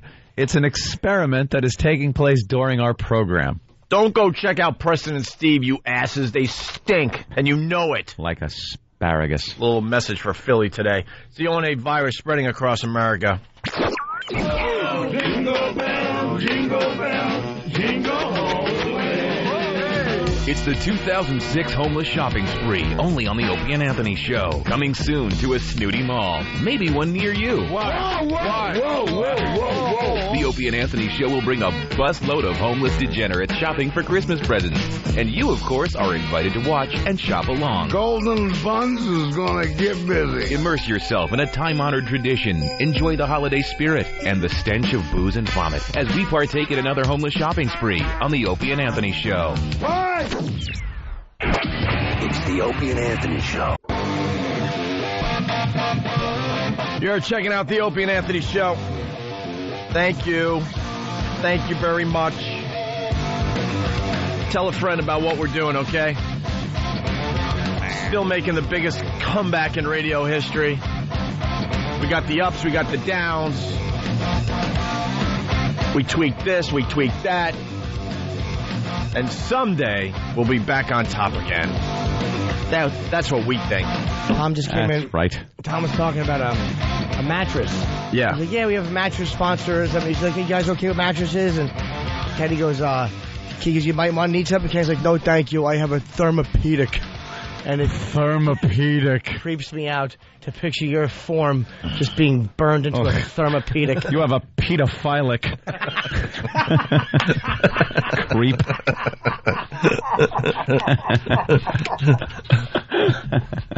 So what do you think I should do? Oh, God. Oh. Note to self, never ask Kenny how he's doing in the morning. Oh, it's just awful. It really is. I am so glad I drive alone in the morning. It's entertaining. I couldn't talk to anybody. Yeah. I'm one of those people, like, for the first half hour, I really don't need any conversation. Leave me alone. I listen to the news and drive. There's no way for them to do it. They got champagne taste and beer prices. Cliche. That's all I hear. All I see is his mouth open. I hear cliche. I was going to trade in the ticket for something else, but, a bird in the hand is worth two in the bush. So they say. All right, a couple things going on. PS3, people online to get their PS3s today. Yeah. I'm now with you, Anthony. There's going to be a lot of violence today. A lot of violence. You think a lot of violence? Yeah, I say 2 people die. Stabbing or shootings? Stabbing, probably, yeah. You're in close range, a lot of people. You're going to have to use a knife. I saw the line, man. Oh, my God. Now I'm with you. Yeah. Well, a lot of the console gaming. And by the way, I'm colorblind. I know. We all are. It's just a feeling I'm getting by looking at the line. We all know who the problem is going to be. I'm not. See, here it is with console I didn't see gaming. one guy in a suit online going, you know what? I got a few days coming to me, a few sick days. What the hell? Remember years and years ago? I could actually figure it out because it was Windows 95 when that came out. People actually waited online for it. I don't think there was one fight. But console games brings a different element. It's people that like playing the games but don't really want to deal with computers or anything like that. It's and people that have a lot of spare time, let's say also. People that might not have to go to work. They can sit and play games a lot. Because the government makes it easy for them not to work. Ooh. Oh. Wow. It's political commentary. Easy. Stupid government. Here, have some of my cheesecake. It's interesting that okay. It looks like a lot of these people are never going to be playing the PS3. No. No. It's an investment. You think? Oh, yeah. Oh, they'll be selling them.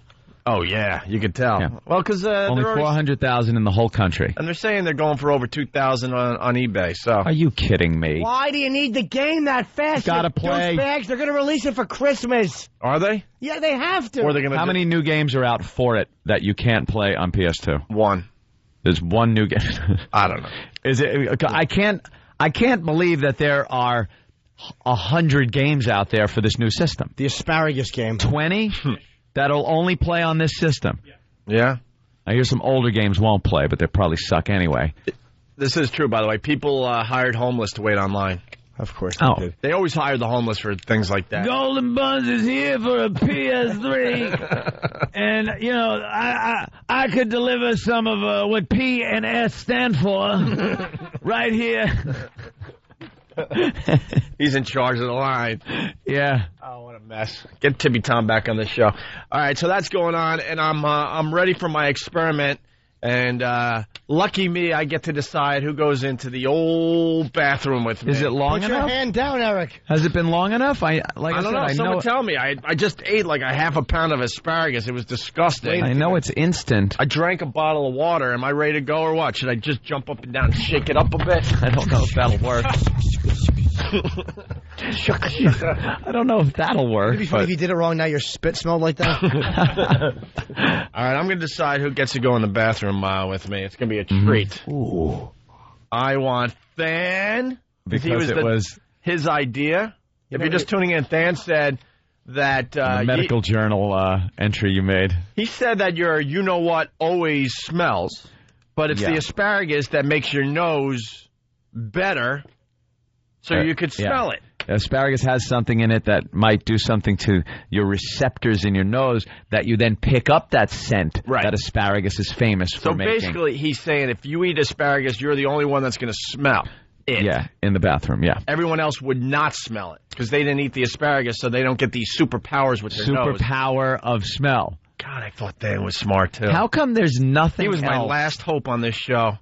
I know we work with a lot of dummies, but I'm thinking, wow, Than is intelligent. How come there's nothing else then? Like if you eat asparagus, you don't go around and like, wow, I smell something that normally wouldn't be smelled, like a vinyl on a seat or just a ceiling tiles emitting this smell that asparagus then suddenly brings out. It's only that one thing. Doc? I'm working on precious little sleep, and my theory sucks. Oh, my God. I like how he bails out. That said, punch out. Yeah. You gotta bring Than and Kenny in. You gotta bring Kenny in just to make you feel better. That's a beautiful one, GH. All right. I also choose Club Soda Kenny to take a little walk with me in a few minutes. Oh, wow. He went, thank you. A little walk? He said thank you. You're not going to do it in right I'm doing here? it right there. That's a Yeah, little right walk. there. Oh, okay. I thought you were going down the hall or something. And Anthony, because you're just a brilliant broadcaster as far as the FCC goes, and you got to figure out how to make this work on the radio. Good luck. Yeah. Good luck. Mm-hmm. So think it over, because we'll do it in a few minutes. I don't know. I want a ruling on a wireless microphone and certain sound. Well, I don't need it. I'm thinking we mic these two. Yeah, I'm thinking you might them also, but if there's a sound you're hearing in the background. I think the listeners could understand what's going on, so maybe we could get that on the radio without actually having the sound. And then they're just mic'd maybe slightly outside the bathroom, where they're in proximity, and then we get their reaction. Why? You can hear running water. Exactly. If you got running water coming out of the faucet. I know. You can play that over the radio. No, I'm just thinking of some of the mics we've taken into the bathroom at XM and laughing at this.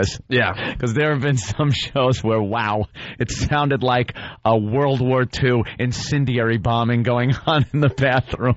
Yeah, and it was just totally out there over the air. If you're wondering if you should get satellite radio for Christmas, well, let me tell you what we do over there. That was horrific. When someone has a stomach ailment... Yeah. We don't stop the show. No, the show continues. Even if it's an interview with a celebrity, the interview... Yeah, Jimmy will go in and continue the interview, and it is... The show must go on. Right, the show must go on. Exactly. I just want to know if we can do that. Did we get a ruling? Yeah, go get a ruling. Al, the Duke of... Because it's our terrific bit for today. Oh, this one's fantastic. It's going to put us right over the top. Yeah, more bits for the Opie and Anthony show, and we start with this one. This is, care of Than. Thank God. Do what I can. All right, let's play this little bit of audio. Mr. Imus. Mr. Imus at it again today. What did he do today? Yeah. It is 7 o'clock here on the East Coast, and I'm Opie and Anthony's dad. Opie's dad, actually. Porno music playing. Imus in the morning, and Opie and Anthony's dad. Opie's dad. Yeah. I went over to MSNBC to film some stuff. I don't know if they're ever going to air it. There's some controversy that I started because I was goofing off when Joe Scarborough was interviewing President Bush's sister. And now I think they're getting really nervous about actually showing anything I did over at MSNBC. Really? Because she was talking and I was doing the universal sign of... Oh, You were pumping a shotgun? Yeah, I was pumping a shotgun numerous times. And they got me on video looking really bored as he's interviewing the president's sister. And, that would be funny. And I'm making universal sign of... Yeah. The old Home Alone. The old Home Alone. And I also sat in Imus's chair over there. Ooh. I hear also he is like crazy about his chair. Yeah, they had to get it out of storage. It was in a closet. Yeah, because nobody can sit in his chair. He doesn't want anybody screwing with it, so they lock it up. Yeah. Really? So they got it for me. I sat in it. Crazy person. I also did something with his microphone. Yeah. Yes. Yeah. Think asparagus a day from now. Oh, not the test we're doing now. No. The one later. And you were doing sound effects with your body. Yeah, into his microphone. And when I did it, the mic fell on the floor, and everyone was horrified. I heard they gave the video to Imus, but I don't know. Maybe he doesn't have a sense of humor like we thought, because he's ignored the fact that I sat in his chair and pretty much defiled his microphone. So here's Mr. Imus talking today. It is 7 o'clock here on the East Coast, and I'm Opie and Anthony's dad. Opie is dad, actually. Right. Imus in the morning, and this is... Dad? You mean granddad? Granddad. I'm Opie's grandfather. This is... and you know, I told Chernoff, I used to be the program director for Opie and Anthony over there. We own the radio station, but whatever, they're free FM, whatever it is they're on. And they're on the same time I am, but I love these guys. So. I must say, what are you going to do? I can't listen to them. Let's do them when I go to New Mexico, because they're on in the afternoon there. Oh. But anyway, no T-shirts. Still? No. Good Lord. You know, so don't send me any more little Jimmy Norton T-shirts. I don't want any more of them. Aw. I want the brown and yellow Opie and Anthony T-shirts. Get him one. How difficult is this? Apparently it's very difficult. Apparently it's very difficult. You can get them at myradiostore.com. Well, someone should ship some over to the I-Man. I think he should be forced to wear a Jim Norton shirt first. That's not... No. He should be forced to wear one. Even if it's not on the air, just at his home. At the ranch. I had all those shirts shipped over. I ironed them. There's a link on opieandanthony.com for T-shirts. Buy one. Apparently it's very difficult. Apparently it's very difficult. Yeah. I think they're just ignoring you. I think they could be. They're sending you a subtle message. Well, they could be. Thanks, but no thanks. Well, okay, fine. So I saw the latest trend. Maybe the audience is also ignoring them. Oh, wait a minute! Imus, I thought we were friends. Just a little blip. A little pothole. It's a speed bump. A little speed bump. These things happen. Mighty. Wow, Imus. Trend, maybe the audience is also ignoring them. It's 11. It's a minute after. And you wonder why you're not getting any damn T-shirts, right? No. But T-shirts soaked in anthrax. We're doing just fine, I-Man. Right, Ant? It's like a stock.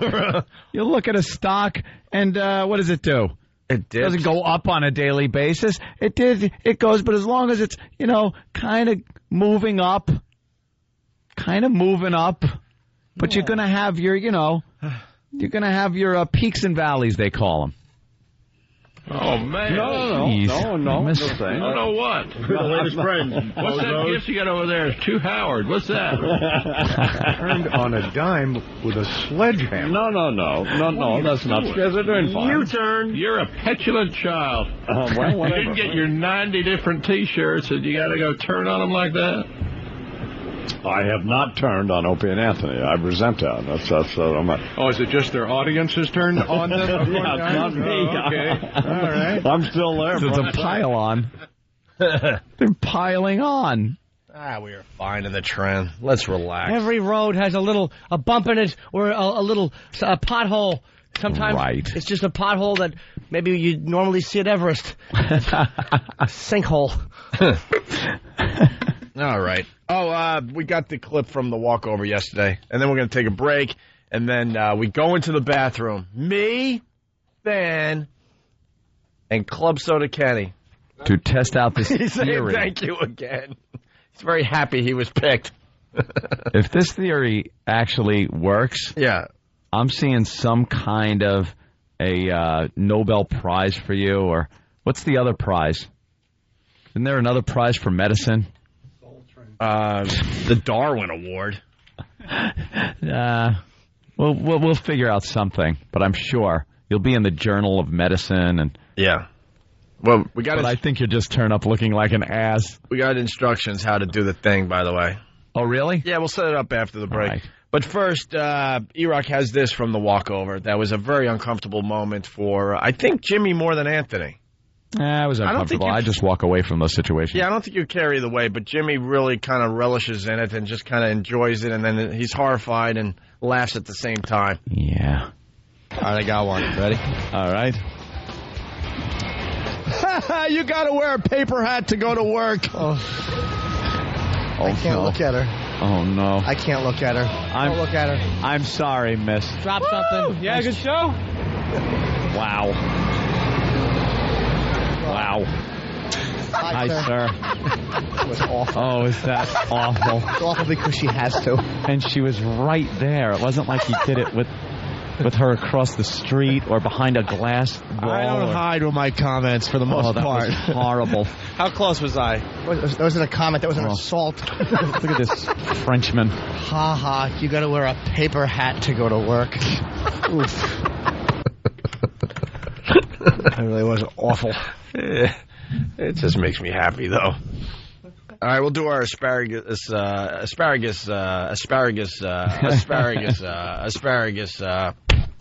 experiment next. It's the O&A virus spreading across America. Hear what everyone else is talking about. O&A Uncut and Live, continuing the show on XM Satellite Radio starting at 9 a.m. Eastern. Visit xmradio.com to subscribe. It's the Opie and Anthony Show. It's experiment time on the Opie and Anthony Show.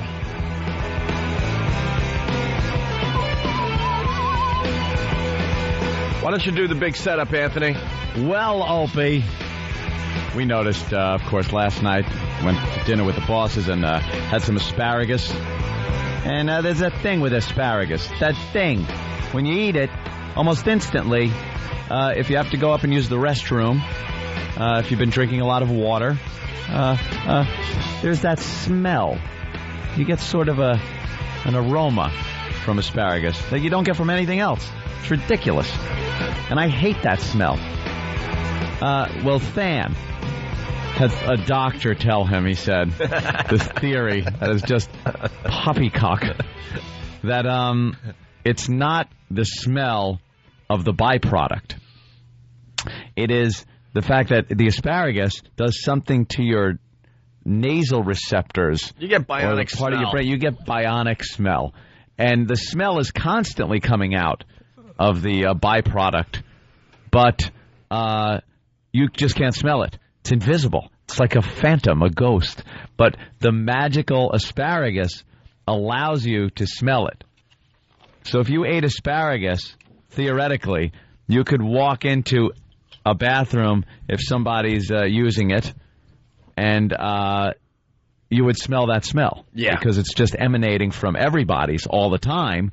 But the asparagus, the magic asparagus, is what makes you smell it. We can't set this bit up enough times, I'm telling you. Every time. Do you love the sarcasm out of this guy? Yeah. And they're saying on Pal Talk it's a hacky radio bit. It's not hacky whatsoever. Hacky radio bit. You know something? This is called torturing Than. And let me say for something. For being dumb. If we had sat around for a week thinking this one up, then I'd say, yeah, hacky radio bit. But when Than comes up with a theory like this that was given to him, we have to test it. That's what the show's about. Jesus. And it's sexy. It is. 3 men in the bathroom together. Come on. All right, I got to pick who goes in the bathroom with me. Oh, I didn't read the little note. on what the protocol is. Huh. You said, here's a little note. Oh, yeah, give me that note. Let me read the protocol note. Don't read it on the air, because then that might wreck it. No, that might ruin it. This is what the boys are saying. Right. Okay, you got it? Yeah. All right. E-Rock raised his hand. Is this his feminine handwriting? I guess. Is that Danny's handwriting? Yeah. He should be dotting I's with little hearts. You fruit. All right, let's go. So, E-Rock wanted to go in the bathroom, but I said no to E-Rock. I chose Than. Look at the disappointment on E-Rock's face. Understood, Eric. I chose Than, and I chose Club Soda Kenny. Mm-hmm. Yeah, but you picked the two biggest, strongest men in the room. Yeah, he's hoping for an assault. Kenny, you're very happy I chose you, right? I've been waiting for this forever. All right, let's go. You're gonna leave the door open? And now here's the problem. There's a massive mirror here. I don't want you guys peeking, so you guys have to. Aren't you going to sit down and relax? I don't sit down. What are you trying to say? It's not a sit down situation. All right, close the door so it's more. The door's got to be closed. Why? Yeah, leave it open. Leave it open. Leave it open. No, it's hotter that way. Leave it open. You turn around. There you go. Around. You turn around over there. You turn around over there. Just leave it open. There you go. Kenny, turn around, you faggot. I want to see you unravel it. Jimmy, will you tell him to turn around? Kenny, turn around. I got eyes in the back of my head. All right, go ahead. Kenny, turn all the way around. All right. Okay. Plenty of time should have I can't passed, smell from here.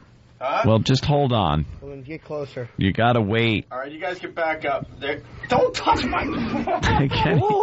Kenny bumped into Opie. You got to bump asses. Let your butts touch. He bumped into him. That's what I did. He gave him a little bump. Okay, here we go. All right.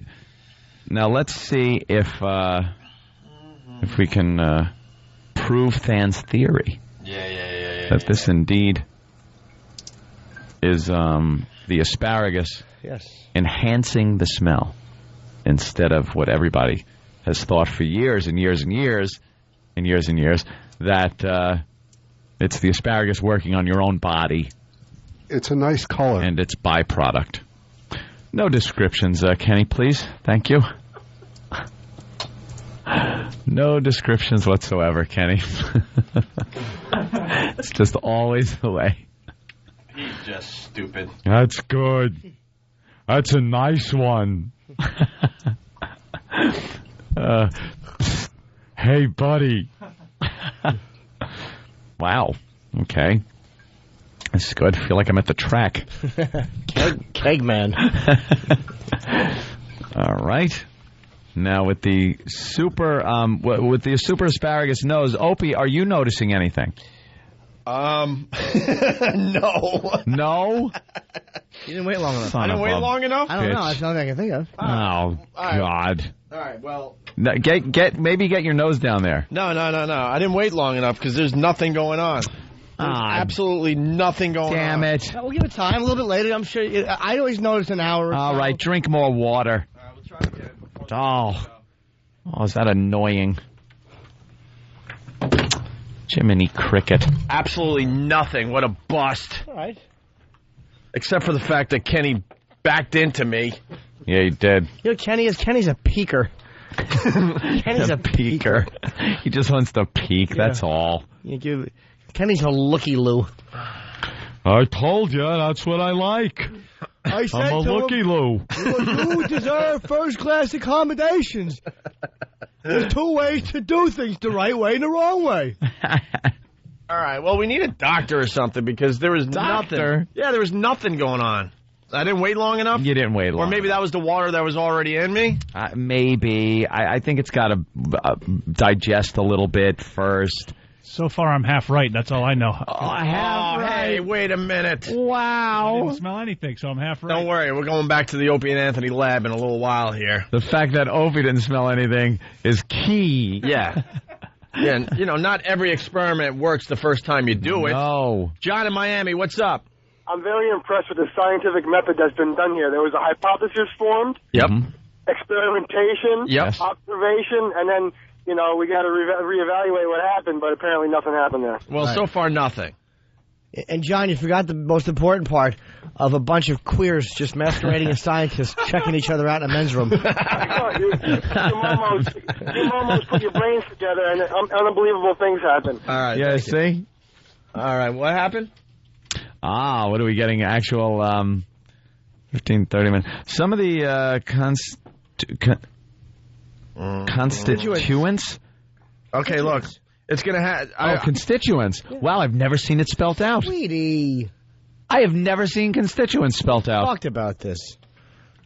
Some of the constituents of asparagus are metabolized and excreted by the human body, you know where. Blah, blah, blah. Giving it a distinctive, mildly unpleasant odor. The smell is caused by various sulfur-containing degradation products. Yeah.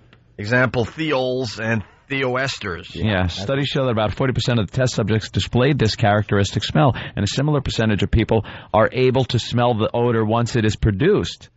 There does not seem to be any correlation between people's production and detection of the smell.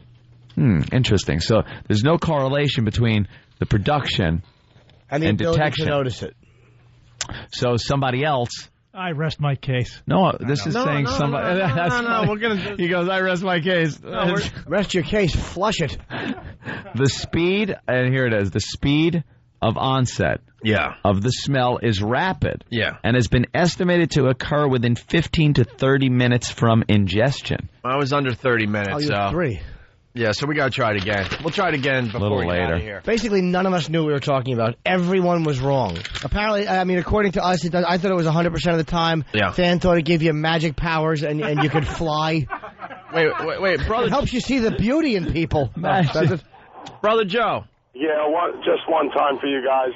I've eaten a lot of raw asparagus in my day, a lot of raw vegetables, and I can tell you right now, it's got to be cooked. Yeah, that's what I think, too. I think it has to be cooked. Because that's probably changes the chemical... Huh? It doesn't release the chemical that's needed to create the aroma. Yeah, I think you need some kind of cooking, and then that'll change the chemical makeup, and then you're getting more of the sulfur things being released. The hot plate, boneheads. All right, thank you, sir. Brother Joe knows about science. Cooking it. Jared in Boston, what's up? Hey, you guys do experiments like you do math. So far, it's been a bust. I can't believe we were I hate being frankest. It's hurtful. All right, here's the Larry King clip we were supposed to do about a half hour. Oh, about him being stupid yeah, as far as technology and computers. The Internet as a political medium. Viable? What? What adult? Who's he talking to, by the way? Roseanne Barr. Roseanne Barr. Yeah. The Internet as a political what? Medium. Of course. This guy he's supposed to be up on what's going on in the world.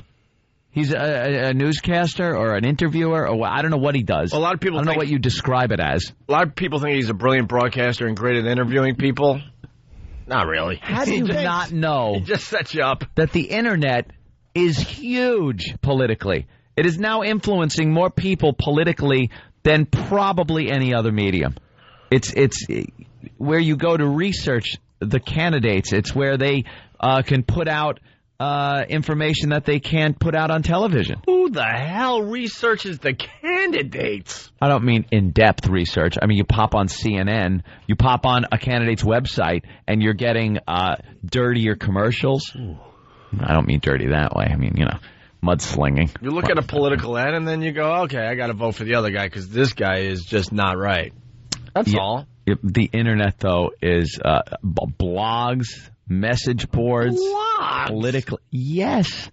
You read political blogs? Not me, but I'm saying people, especially a lot of liberal Democrats, tend to be younger. They're involved. Politically viable? The Internet. The guy's a moron for asking that question, is what I'm saying. All right, I love political blogs. I love to know what people are thinking about politics by reading their blog. I'm blogging. Blog. Are you? The Internet as a political medium. Viable? Yeah, it's like the only one left. Absolutely. And that's not just me saying it. That's everybody saying it. Thanks, fatty. Yeah, but if you know where to look, it all can come together. When you're looking for the particular information that you're looking for, after you do the big search, this is what I found out by going on there. It just takes your mind, and then you live in there forever. You can never come out. Never gone searching. Oh my God, it opens up the whole universe. It's so awesome. You would love it. Anything you want to know. The wife loves it. I wouldn't love it. Where do you punch all the little buttons and things? You just click on this thing. The thing is, you got to be able to read, so you have to have strong glasses when you're over 50. And then you just scroll down and click. It's not that hard. I can show you how to do it. No thanks. Look, no thanks. I don't even want to know. This doddering old buffoon doesn't even know how to use a computer and doesn't even want to know. No thanks. It's an old douche in suspenders who lobs up softball questions. Anthony, 2 Jews, what do they do? Walk into a bar, they own it. Thanks, Larry King. What an idiot. How could the guy come off as being informed when he's interviewing people and not know or want to know how to use a computer? It's one thing if you're ignorant. That's fine. That can be cured. But she said, I'll show you, and right away, no. Bah. What is it with the old folk? It's amazing. You would think Larry King would know what the Internet's about. Larry King. He's got to do research on his guests. Let me type up what I'm going to talk about tonight. Ding. Ding. Where did he get with his fedora with the little press pass tucked in it, 1930s ass. Like, we're lucky enough to get a lot of big-name guests on our show. The Internet makes it so easy. You Google their name, you go to their website, you get all sorts of nice little info that you could ask him about. Yeah. How is he getting all that info? His staff. His knows staff how to does use all. computers. Okay, yeah. They know how to use computers. Good point. He knows good point. nothing. All right, well, Larry King doesn't know what the Internet's about. Larry King, douche. That's what I'm saying. All right, the big story, people online for the PS3s. They have gone to the mattresses, or at least gone to the lawn chairs, all in anticipation of Friday's release of PlayStation 3. We checked out all the survival skills and all that stuff. They said to come with a group. I've been here since yesterday, too. Why? I mean, you know that it's got glitches. You know there's probably going to be a better model coming out later. I can't wait 6 months. I've been waiting almost a year. I guess this means that this thing is going to fly off the shelves. We're expecting that to be pandemonium. I just had to stick the shot in. Take a closer look at the guys playing video games at the Best Buy showroom. Yeah. The guy on virtual guitar. The PlayStation 3 comes out tomorrow, and Nintendo's Wii comes out on Sunday. So this holiday season is definitely about the video gamer, but who's going to take control over that precious spot on top of your television for video games is anybody's guess. That guy just on a news show with an I Love Black People shirt on. Black guy on the news show. It's a story about the PS2, or 3, sorry. PS3, right. And they're demonstrating it on one of the news channels here, bowling and boxing and stuff. And there's a guy just sitting there, black guy, with an I Heart, I Love Black People shirt on. What's wrong with that? Try to get on the news with an I Love White People shirt on. Yeah, exactly. Or buy one of those shirts for your daughter. It just struck me, and I hate that double standard thing. So it's once again just kind of silly. It's like you need an African sex. Stop it. Stop. Enough with the shirt. But it's cool. This game is like it's like you hold the controls in each hand, and when you throw a punch on the screen, the glove throws a punch. Wait till the holograms and interactive, which will be another 20 years. Ah, the future. Now we're getting there fast. Yeah, you hold on to the thing. It's not just, using the controller. You hold on to 2 separate controllers, one in each hand, and you can box or what they're doing, playing tennis. That game looks awful. Oh, it's like they're like little Cabbage Patch Kids. It's the Nintendo Wii. Is that the Wii? Yeah, that's why. What's up with the Wii? Oh. That's the one with the controller where you move. Oh, is it? Yeah. That one looks awful. Are a little behind. This is what. Let me tell you something. This is where I fall off the map because console gaming blows. It's getting much better. Oh, it stinks. Especially with the high def and all that. High def what? People still hooking it up to their TV sets. No, is that a They're video all game? big. Oh no, that's that looks like a good video game. That's a courtroom brawl caught on tape. That's every day you get the video of the day. Love that one. Today's is great. Bunch of family members attacking some scumbag perp. I think I've seen that before. I forget what he did, but it was great. That is a good one because one guy comes running down the hall like he just heard something and wanted to be involved. He comes running down the hall in a hunter's outfit and jumps over the little... Maybe they ought to make those fences in courtrooms a little higher than 1.5 feet tall that they walk through. They should take a page from Iraq, man. Yeah, where they just put them in cages. Yeah, they put every person in an individual cage. Put them in a cage. No, we got a 3-foot little fence. It's a little saloon doors that are about 1.5 feet high. Who's that stopping? Everybody jumps over it. The grandmother of the victim jumps over and starts laying in some punches. I'm all for the family of the victim getting some shots in. Getting some shots in. It's nice to see. It's always all fun to watch. Always fun to watch. Or at least being able to tickle him. All for it. If he doesn't like it. Hey, let's say hi to BCH, a faithful listener of the show. BCH, what's up? What's up, guys? Hey. What do you think? The automobile as a means of transportation, viable? Oh, Larry, you get into it and drive. It's wonderful. Do you want me to show you? No. No, I hear if a man attains a speed greater than 30 miles per hour, he will surely perish. A horse and buggy's good enough for me. Rochester, you're on the air. Radiation to remove this softball from my prostate. Viable? Let's hope not. Stupid Larry King. Next thing you know, they'll be talking about powered flight. I'll stick to the Iron Horse. Yeah. For my transportation. What an idiot. What's this thing I'm talking on? Chicago, you're on the air. How am I talking to Chicago? What a douche. Chicago, ...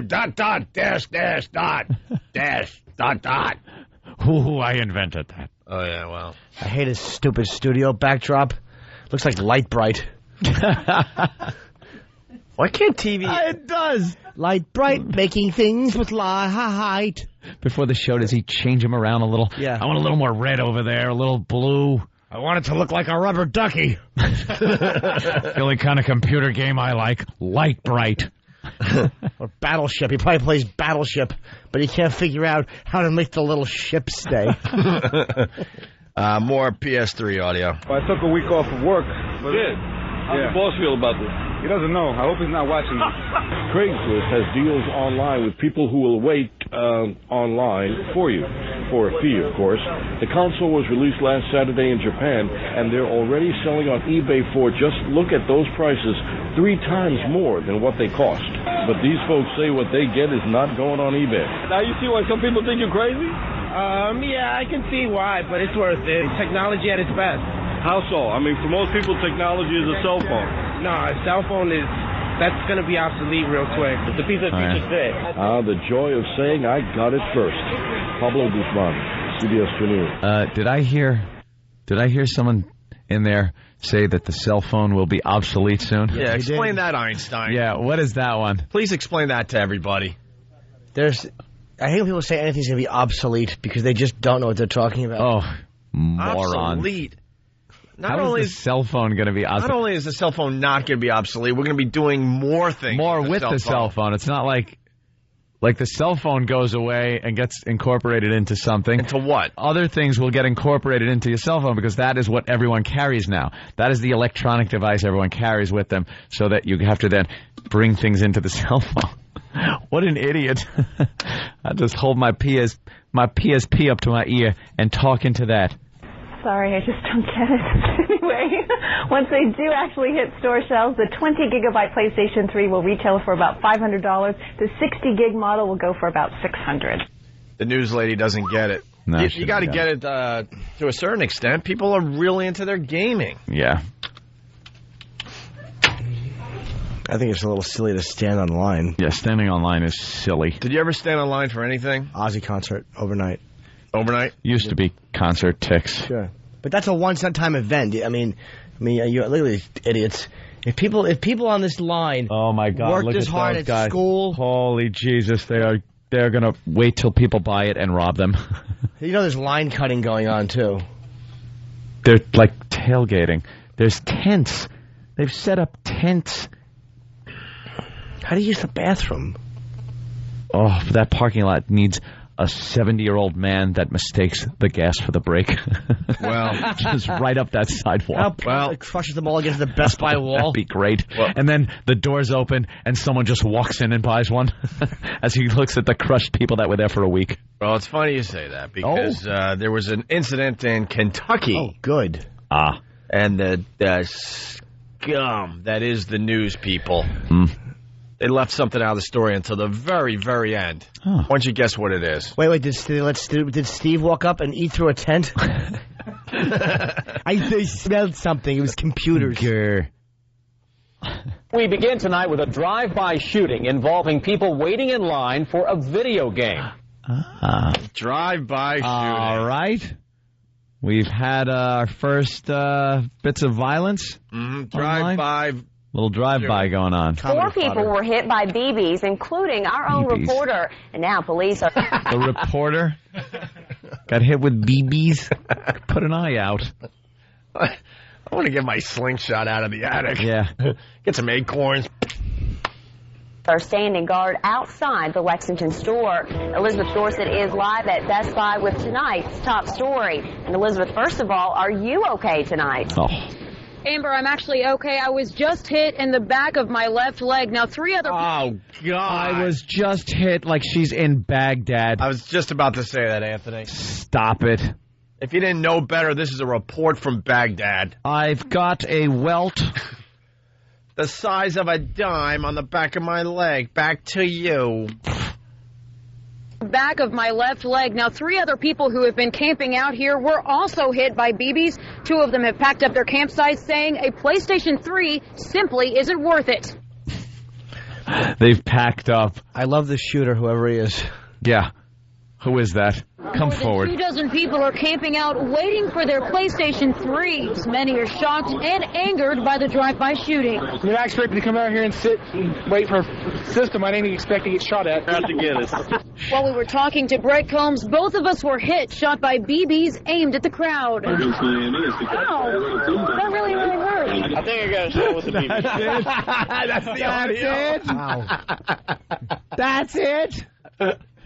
I gotta hear that again. Ow! Ow, that really hurt. Shot by BBs aimed at the crowd. Ow, that really, really hurt. That, and they're saying being shot. I didn't expect to be shot at. Now, let me ask you, was she shot or did someone make an unpleasant remark? Yeah. Ow! It's really, really hurt. Paid a lot for these shoes. That really, really hurt. I think I got a shot with the BB gun. Police cruisers will be here until 8 o'clock Friday morning, making sure the more than 30 campers are safe. There's a bunch of people sitting here. You know, you could have seriously hit somebody in the eye or anything. I don't want to get shot. And while some are a little uneasy by what happened tonight, they're planning to stay. Because it's the only shipment that comes out before Christmas. I'll do it again. Even if I get shot again. By the way, they're not campers. They're douches. Right. Wow. All right. There you go. It's the big story today. What can I tell you? Really hurt. Hey. Really, really hurt. Hey. She probably just got an Indian burn or something. Yeah. Pink belly. Oh. I've been shot. Say. That really, really hurt. Oh, is that Barbara Walters working? I hate Barbara Walters. It's a montage of Barbara Walters talking to celebrities over the years. Montage. All right. We got to take a quick break. What happened? E-Rock continued the montage song. What did he do? He kept singing? Yeah. Wait, what did you say, E-Rock? Because I just went, it's a montage. Yeah, I finished the rest of this. No, finish it. So Anthony said... It's a montage.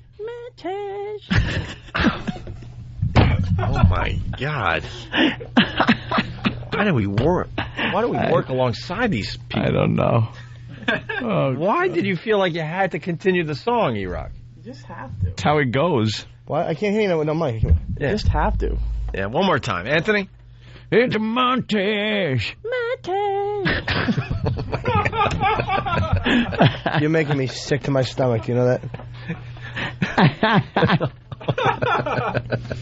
Yeah, well. That's terrific. Not only do I want E-Rock fired, but I want him promoted first, and then fired immediately. So it hurts a little more.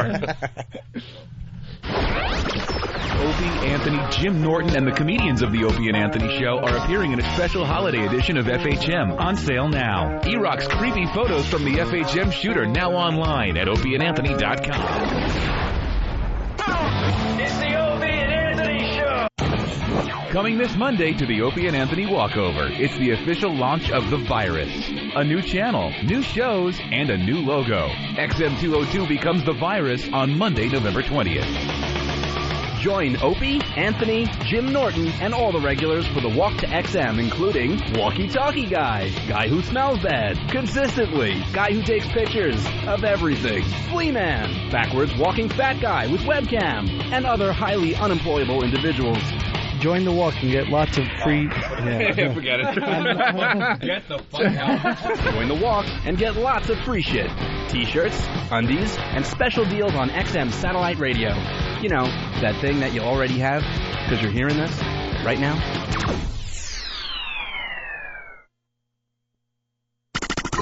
Opie and Anthony, XM202. Take two.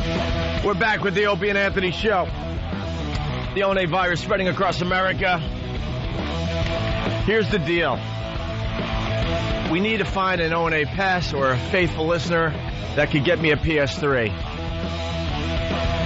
We need it ASAP. If we get one, I will walk to the front of the line with the PS3. I will present it to everybody. This is what it looks like, people. And then in front of everybody, after the oohs and ahs, I will take a sledgehammer and smash it in front of everyone. Someone has to make that happen. Somebody out there has to help me. And I will pay for the PS3. I think you'd have a hard time getting one. Let's see what if happens. you can pull that off. You never know. Come on, Kenny. And talk to Seth Green as I set up take two. We got to try the experiment again here. Oh, we're doing take two? Yeah. Seth. Hey. How you doing, man? Good, guys. How you doing? First, I got to say something. I want to... You ever see the movie Alien? Know what Ash did to Ripley with the magazine? I want to roll up the bio that has been given to me on Seth Green and shove it down Roland's throat like the magazine. Why? What happened? Is it necessary to have the... Seth Green, born February 8th, 1974, in Overbrook Park, Philadelphia, Pennsylvania. Green was born to parents Herb Green and Barbara Gash. Is this necessary? Well, now I need you to read the whole thing. All right. Keep going. In Overbrook Park. I could probably give you most of these facts, and it might be more interesting. See? Well, is this just your bio, or is this one that Roland made up? This might just be his standard bio. Yeah, it probably is. It's a standard bio. Yeah, but don't you think the standard bio printed out and given to us is a little cluttered? Yeah. Super dense. Yeah, and like Seth's been on the show a few times. Yeah. I think we know him enough where we don't have to be like, so, your father's name was Herb. I think those are just the basic details that Regis and Kelly get, you know? Yeah, that's pretty much it. Hey, Seth, I'm a huge fan of Robot Chicken. Oh, thanks. And I have one question for you. Can you get T-shirts? Yeah. Actually, the AdultSwim.com website has been down for a bit while they're restructuring, but it's about to go back up online, and we've got a bunch of products available. Well, do you have a I Poop Rast T-shirt? I don't think so. But dude, I want one of those. I'm going to make my own. I'll make a note of it. Because ever since I saw that on Robot Chicken, I just walk around my house going, I poop Rast, I poop Rast. Oh, good. But that would make a hilarious shirt is what I'm thinking. I will. I'll give you credit if it ever gets made. You know, I'd love to continue on this, but very important here. Hey, did you know Jodie Foster's production company, Egg Pictures, is named after Green's character in the Hotel New Hampshire, in which she also starred? I think that's debatable. Not as far as this goes. And let me tell you something, Seth.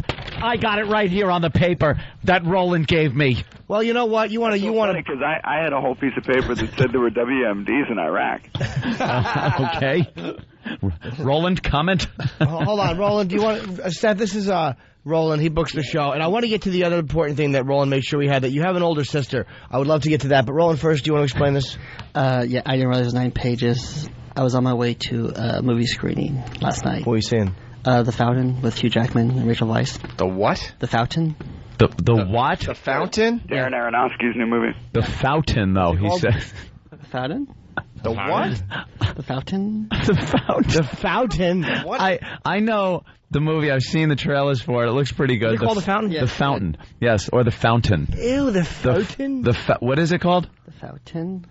Fountain. The Fountain. He can't say Fountain. See, Seth, Roland is really not good in front of a microphone. No. He panics. He chokes. How is he in a movie theater? Even worse, I would imagine. Well, we like him to interview people because he's actually a fan of yours. He loves your stuff. Okay. And he's like nervous because you are on the phone. He's a little nervous. He is a nervous Nelly. We're all on the radio, so that should probably make more nervous. It's all right. How did you like the what? The Fountain. How did you like The Fountain? It was really good. Yeah? Yeah, Hugh Jackman was really good, and Rachel Weisz. Was really good? Yeah. So your review would be ... really good. ... Roland. Yeah. You're on... Robot Chicken's on 4 days a week, man? Saturday through Wednesday? Or is that 5 days? Yeah, it premieres on Sunday, though. You know, enough about Robot Chicken. Do you know that Seth shares a birthday with Motley Crue singer Vince Neil? What? Wait, get out of here. I didn't see that. I'm just pulling these factoids right out. It's amazing, this 9-page bio on Seth Green that we have. Oh, my God. Hey, Roland, how about bullet points? And it's working. Oh, Seth. Oh, my God, is it working? We're doing it. Turn around. You just look. Ooh. Why did you peek, man? Ooh. We're doing an experiment here today. Do you like asparagus? Do I like asparagus? Yeah. Yeah. And you know what it does, right? It makes your pee smell horrible. All right. In a way, a little more radio-friendly. We noticed that when you eat asparagus, it makes a certain fragrance in the bathroom. That's all we need to say. Oh, all right. Yeah, because certain other things are happening. Now turn around real fast.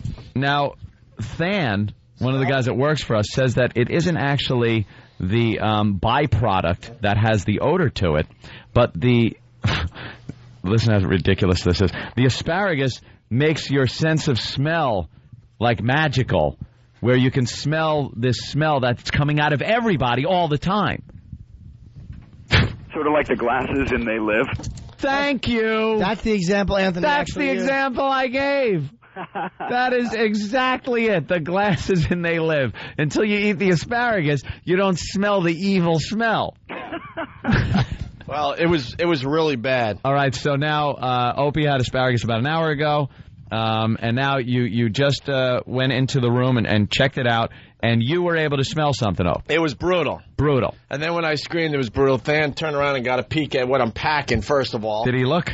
Yeah, you looked. Aw, now he's got something on you. That's it. Years from now, he'll be at other radio shows going, remember Opie and Anthony? Yeah, that guy had a little... Well, you're in I took a bunch of pictures on my cell phone. Yeah, right. But I think the problem was it was brutal, but these guys had their backs turned to me. Yeah. For the most part.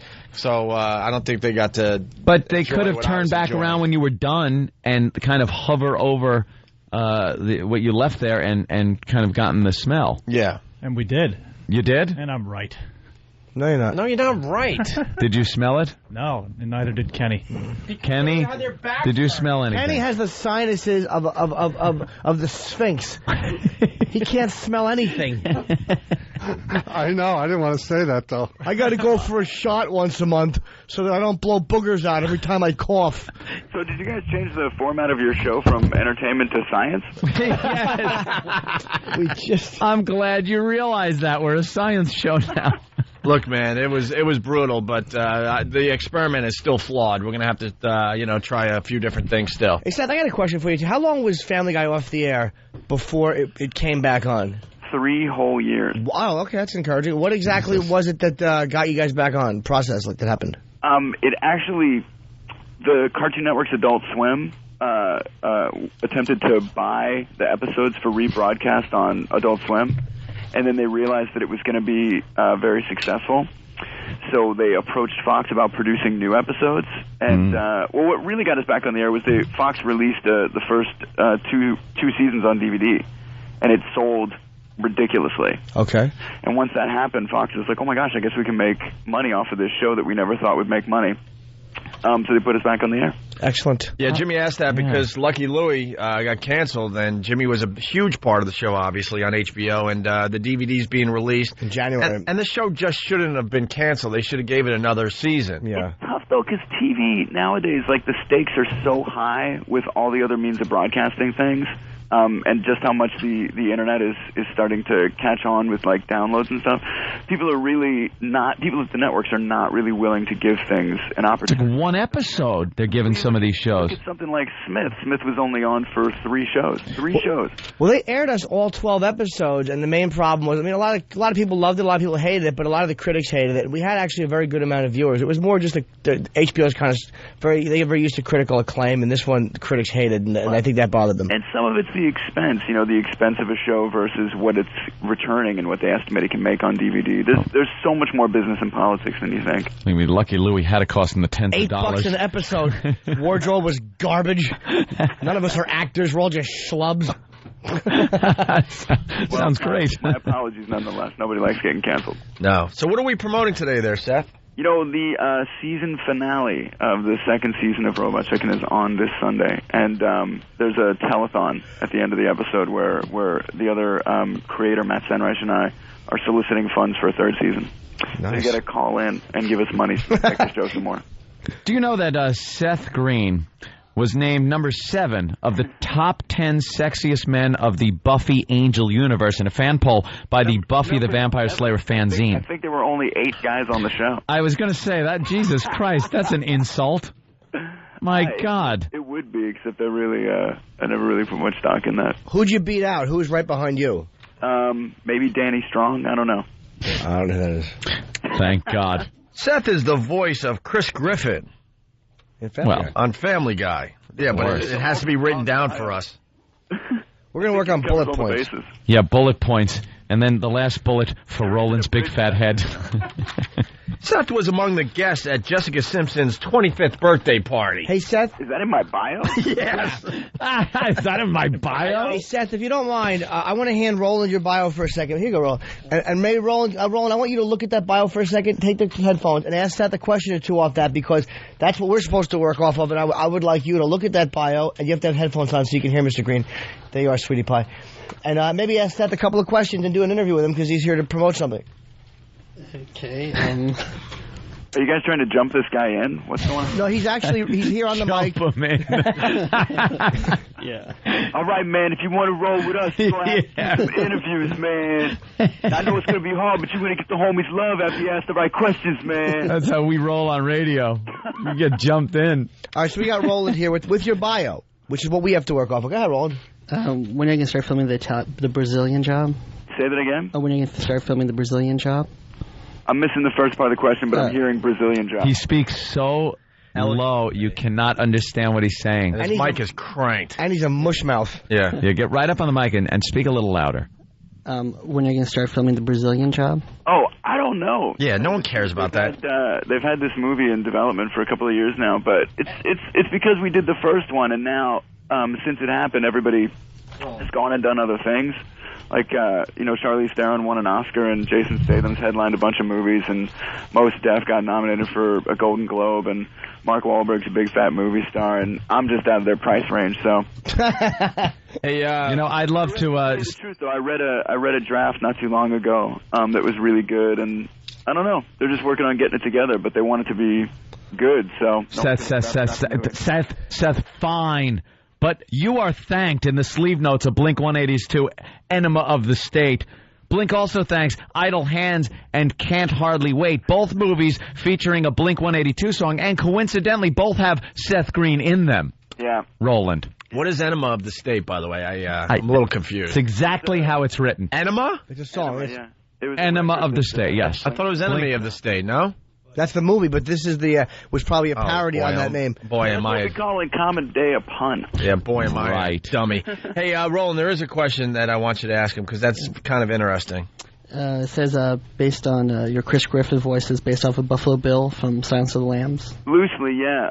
Charlie Korsmo, who was in Can't Hardly Wait, and I were screwing around talking about Ted Levine and the part he played in Silence of the Lambs, and putting that guy in all sorts of other jobs, like imagining him as a drive-thru attendant and imagining him as a gas station attendant. That just made us laugh all day. Yeah. And then I had the audition for Family Guy, and I told Charlie I didn't have an idea for the voice, and he was like, you should do Ted Levine. So I tried that, and they liked it, and I got that job. It's the greatest. The greatest moment is when he's lurking in the door, and Jodie Foster's asking about Frederica Bimmel, and he says, "Oh, wait a minute, was she a great big fat person?"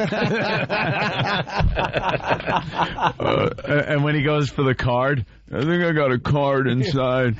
And then the way he drops the card and kind of runs away. He half spins around the door. He is fantastic. He's a really underrated dramatic actor. Yeah. And that part that he played was just so definingly creepy that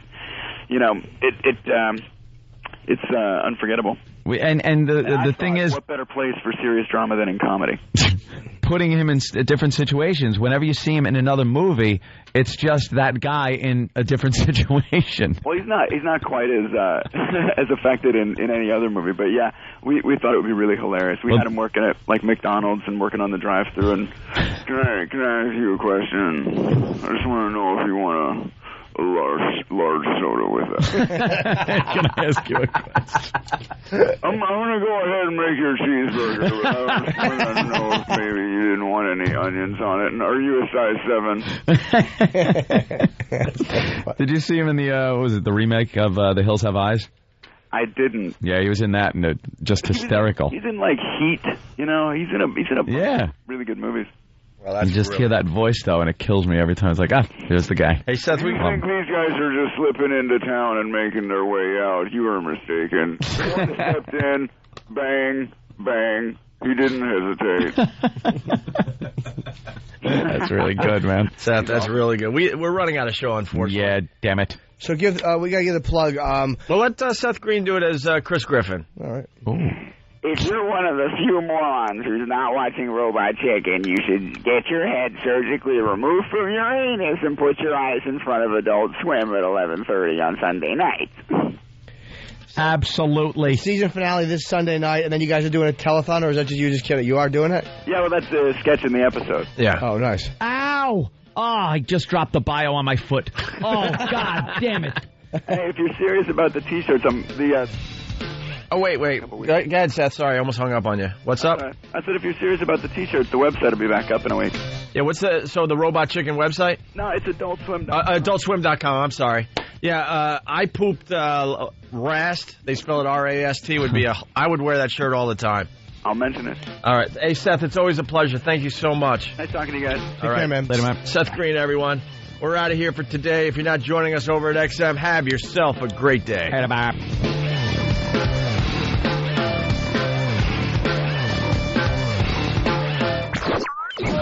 Jingle bell, jingle bell, jingle all the way. It's the 2006 Homeless Shopping Spree, only on the Opie and Anthony Show. Coming soon to a snooty mall. Maybe one near you. Whoa. The Opie and Anthony Show will bring a busload of homeless degenerates shopping for Christmas presents. And you, of course, are invited to watch and shop along. Golden Buns is gonna get busy. Immerse yourself in a time-honored tradition. Enjoy the holiday spirit and the stench of booze and vomit as we partake in another homeless shopping spree on the Opie and Anthony Show. It's the Opie and Anthony Show. The Opie and Anthony XM walkover begins now. Hey! We're here. By the way, Monday is the day to do the walkover. I just heard the promo. It's much better than the promo. Oh, yeah? They're giving away so much shit on Monday to our fans. It's not even funny. Really? What's the big thing? The coupon, Steve. There's special deals on XM radios, and we'll get the particulars. See, we said special deals during the promo, but I'm hearing so special that we're giving you a coupon, and for like $2 you can get an Inno. It's more than a special deal. This is like unheard of. Is it $2 or $1.78 or something completely ridiculous? We're going to be just handing out certificates so you can get an Inno for like $2 or something like that. Nice. No more than like $5 or $6. Yeah, ridiculous. So I may actually want one of those. The Innos are just amazing. It's the only way to listen to XM. Those are like the portable XMs. Yeah, it's amazing. You can bring it to the gym. It's all the rage. Because, I mean, the MiFis are really cool, but the technology's gotten better, and these Innos are like half the size, maybe a third of the size of a MiFi. And on Monday's walkover, Steve's getting the actual price, but I heard like the certificates we're handing out on Monday, it's like for an Inno for like $2. That's ridiculous. That is insane. You can completely upgrade your XM unit. Oh, Young look Flea at has that. one. I have one at home, actually. Of course, Flea has one. I know he does. These are actually really cool. It's a little thicker than a credit card, but it's the same length and width as a credit card. $200 off the retail price of an Inno.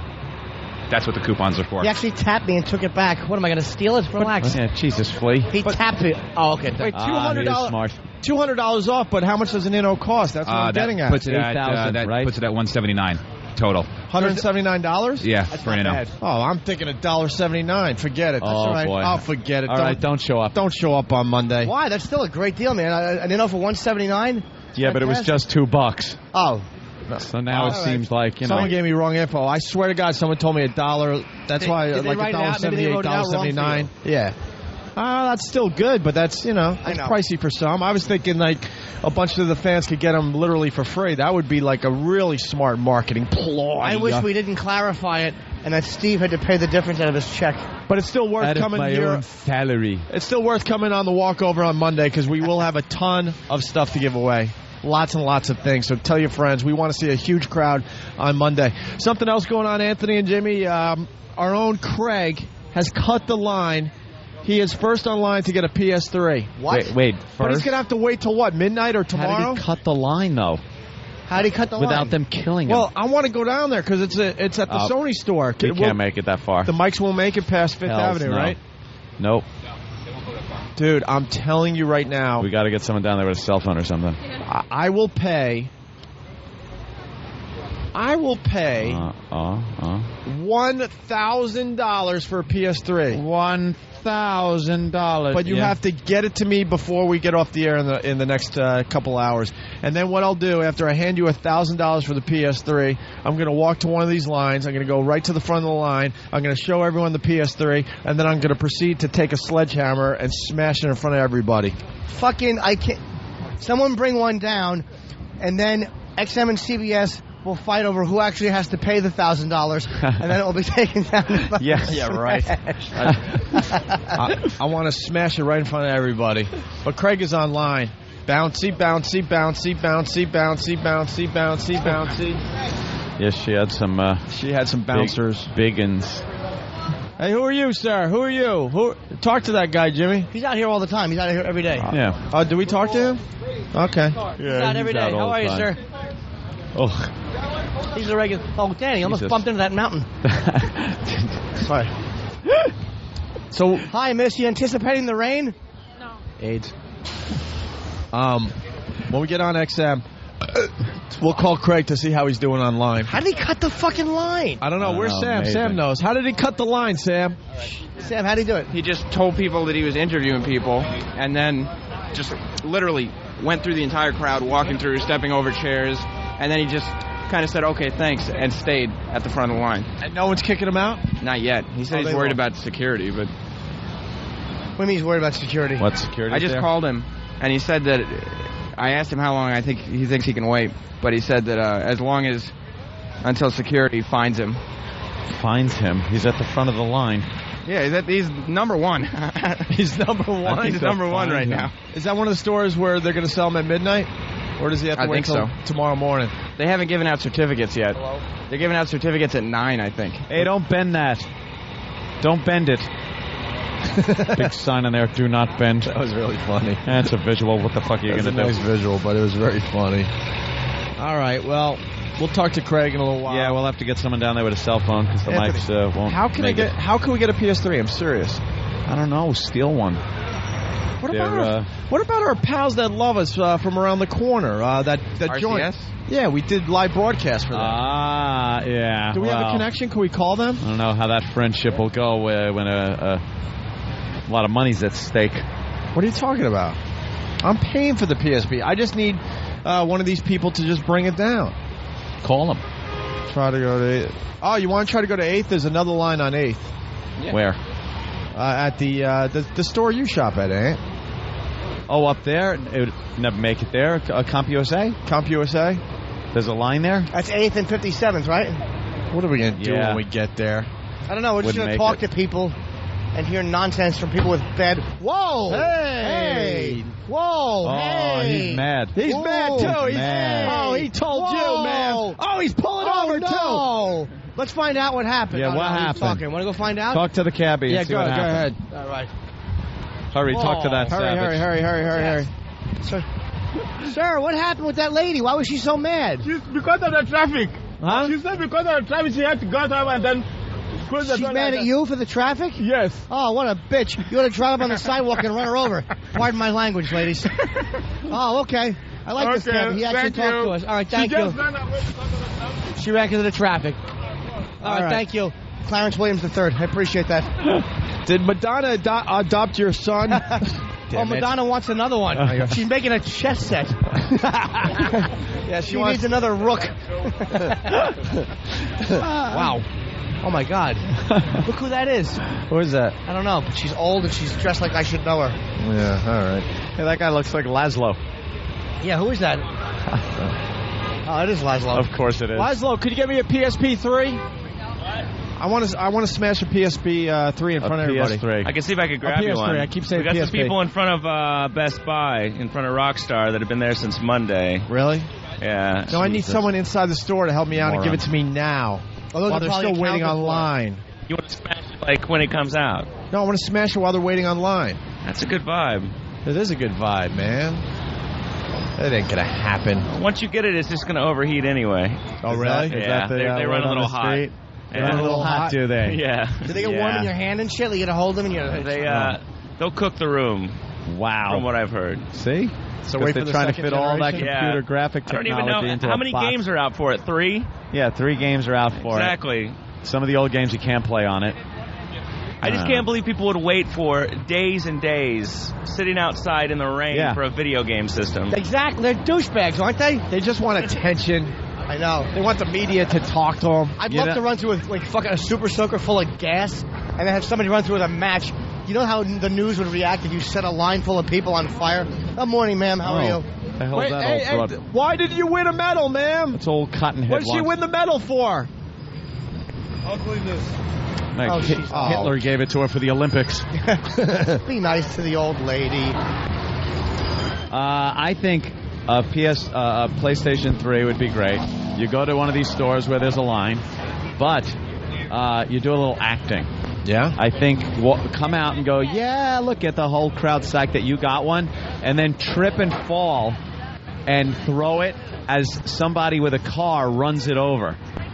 So it looks like it happened accidentally. All in one take? Yes, one take. And what's a 4-camera shoot? It's going to be hard. A pratfall. Right. You need a pratfall and a stuntman.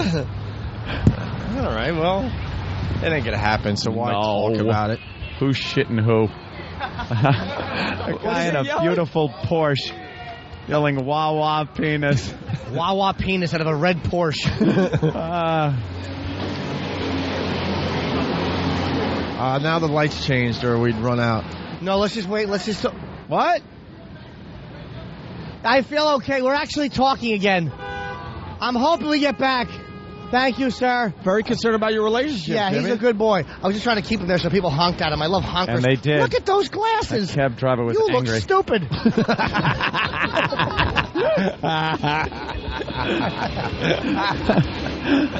Those were awful. Wow.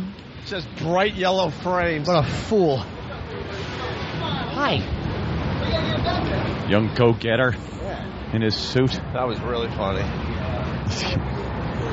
You look stupid. I didn't mean that shit. The wall of ads, nothing new, nothing fun to talk about. Oh my God, look at the bunt on this guy. Oh my God. How are you? How about a sit-up? Oh, God. By the way, we got some food coming. Oh, yeah? Yeah, a friend of mine made some muffins, and we'll be bringing them down. And you may remember her. She brought a cake. Oh, that awful cake. She's made some muffins. No that way. she is bringing down. Thank No way. God. Andrea. Oh, that's great. Yeah. So we will have some muffins for all. I don't know how many muffins. What's in the box? What's in the box? What's in the box? I do. I do. Probably is a head. He said you wouldn't want to know. Could he pull those Wranglers any higher? What an awful ass that guy has. 2 fucking mushy lima beans. Jesus, look at that fucking svelte bottom. An Asian bottom. A smooth bottom boy walking by. Fucking twink. All right, there's nothing else, right? Oh, yeah, except for this monster. No bra here. No, she has a bra. She just has such fat, heavy birthing nipples that are fucking. They're gonna poke through. She could be wearing the thing that they throw over your chest when they do dental X-rays, and her nipples would poke through it. Old fucking radiation protector. Big fat baby suckling nipples. Great Notice nipples. how we all shut up. All right. Anyone Say else? something about the guy pushing the garbage pail. Anyone else? That mountain. He should be living in it. Fuck him. Hey, Yaphet Kotto. Wow. Yeah, I think we're done. Yeah, I think we're done here. Christ. Yeah, we'll see you upstairs. Yep. Opie and Anthony, XM 202. They are the most vile, despicable human beings in the country. Creeps, ankle biter. Obviously, the strength is their ability to turn mistruth into something people would believe. Wow, how long is this guy going to continue to babble and say nothing? All day long. Shut up! All right, here we go.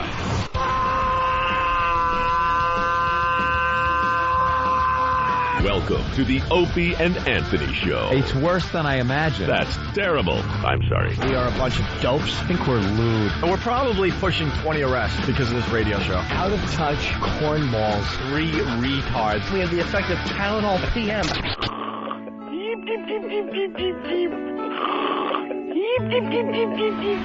Opie. You know I could have been a model. Anthony. I'm gay. James Norton. I like yogurt. Robert Reed.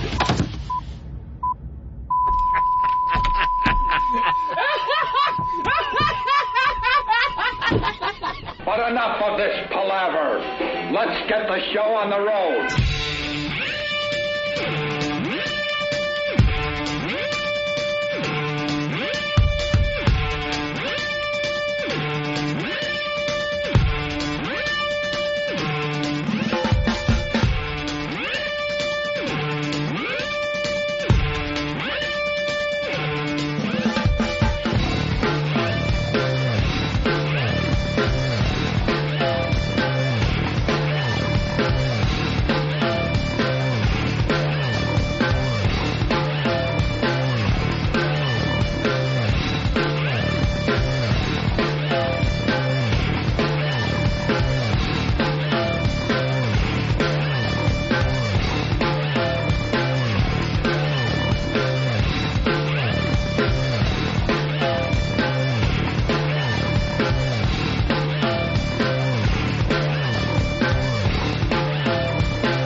We got to go right to the phones.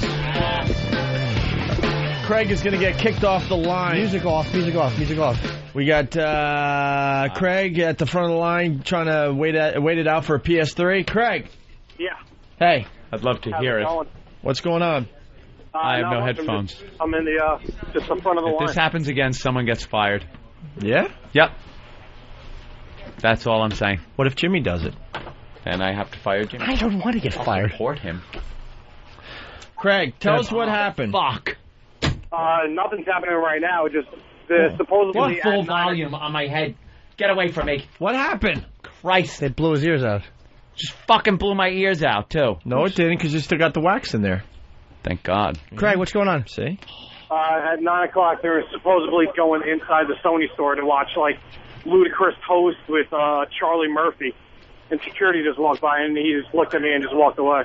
Okay. Well, Ludacris and Charlie. All right, cool. So we know what they're going after the young white college audience. There's a whole group of people there. There's just people. They all look like homeless people. Yeah, we noticed that. They're paying the homeless to wait online. No, they kicked those people out. Oh, really? Oh, yeah. What time is the store open, sweetie? The store opens at 9 p.m. 9 tonight? Yeah, 9 tonight the store opens. Then they get to walk inside, and, like, the first 10 people get, like, a free controller. Right. Then they've been handing out free seats, T-shirts, hats. Wow. Yeah, it's mayhem here. Wait, what store are you at? I'm at the Sony store. And they're closed all day? Yeah. Why would they give up a whole day of business? Oh, no, they're not. No, everybody's waiting outside. There's an actual sign that says, line for PlayStation 3 begins here. PS3 event. You could go in there. Oh, okay. Yeah, you could go in and buy stuff. Go in there and buy a PS3. And grease a guy for a PS3, I'm sure. You have to grease them. They probably everyone's accounted for, Ange. I bet. So basically, nothing's going to happen on this line with you, Craig, huh? Let's probably be honest. No, because I'm standing here with the top 10 guys. Yeah. And I talked to one kid before, and he's like, "So what are you trying to do?" I'm like, "Well, I want a PS3." Right. He's like, "Oh, you're skipping the line?" I'm like, "Yeah, why not? You'll get yours before mine." Yeah. And he's like, "No, you can't do that." So once security comes out here and.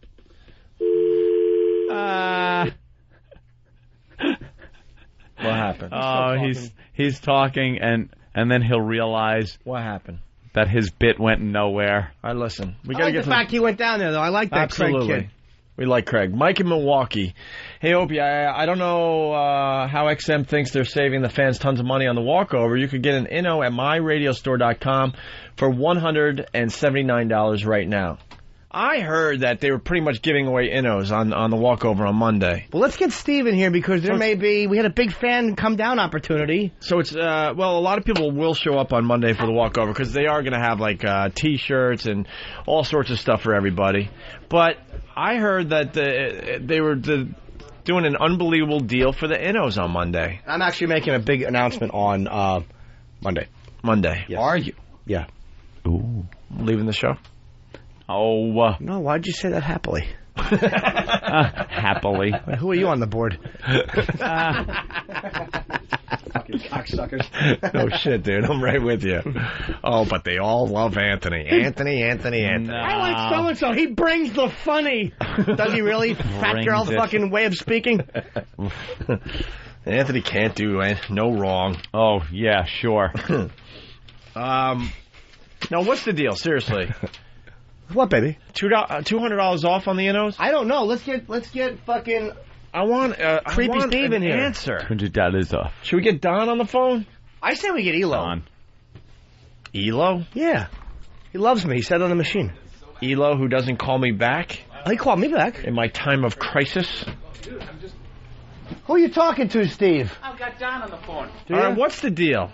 It doesn't sound like a great thing. It stinks. It's a great deal, but it stinks as a promotion. Like, because you can get it at my radio store. So why would? Yeah, what's the deal, Steve? The deal is for $200 off the retail price of an Inno. So if an Inno minus $200 is $179, that's what it costs. Then why don't we knock off $300 to get people down? Because you can go to myradiostore.com and get them for $179. That's a great deal. But why would anybody come out and stand in the possible rain to get a coupon for what they can order now? I don't get it. Somebody explain that to me quickly. I can't. That was me being take charge. Okay. So they're still going to pay $179? Yeah. I'm just trying to save the listeners some more money. Of course, that's what we're doing. God, someone gave me the wrong info, and Hey, I Steve. apologize.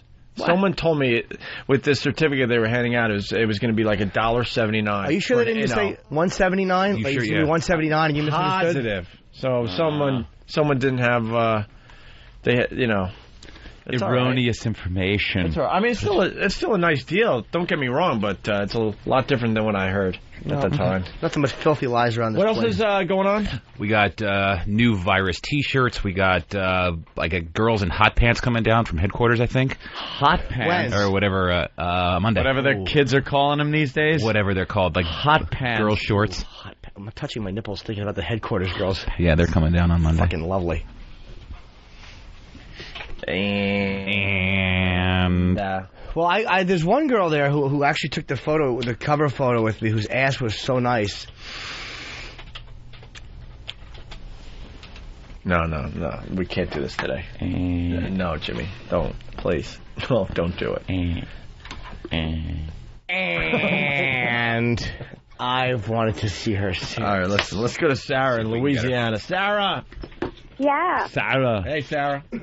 Hi, how are y'all? Good. Hey, listen, I'm just calling to give y'all a woman's kind of point of view about All game right. systems. We always like the woman's point of view on things. That's right. I know, because y'all are just such a fabulous feministic type of show. Yes. But I just wanted to say that gaming is for absolute losers that can't play the real world. It just drives me freaking bananas. And I can't stand men that sit around and play these video systems or camp out for these lame game systems. Wait a minute, hold on. Wait, let me ask you a question. Are you married? Yes, I'm married. And your husband plays too many video games instead of fucking you, is that correct? No. No? Okay. Wouldn't think of it. I wouldn't have married him. I wouldn't have married a game nerd. A game nerd. A game nerd. Why are you so annoyed at them? Why All right, go ahead. do men play Tiger Woods golf? Because they can't play it in the real world. Why do men play MVP baseball? Let me tell you something. Why do men box? Because we get arrested for hitting you. Let me tell you something there, Sarah. I actually played Tiger Woods golf. Yeah. And but why not just go I've play been it in the known real to world? I've been known to shoot some numbers on a real golf course.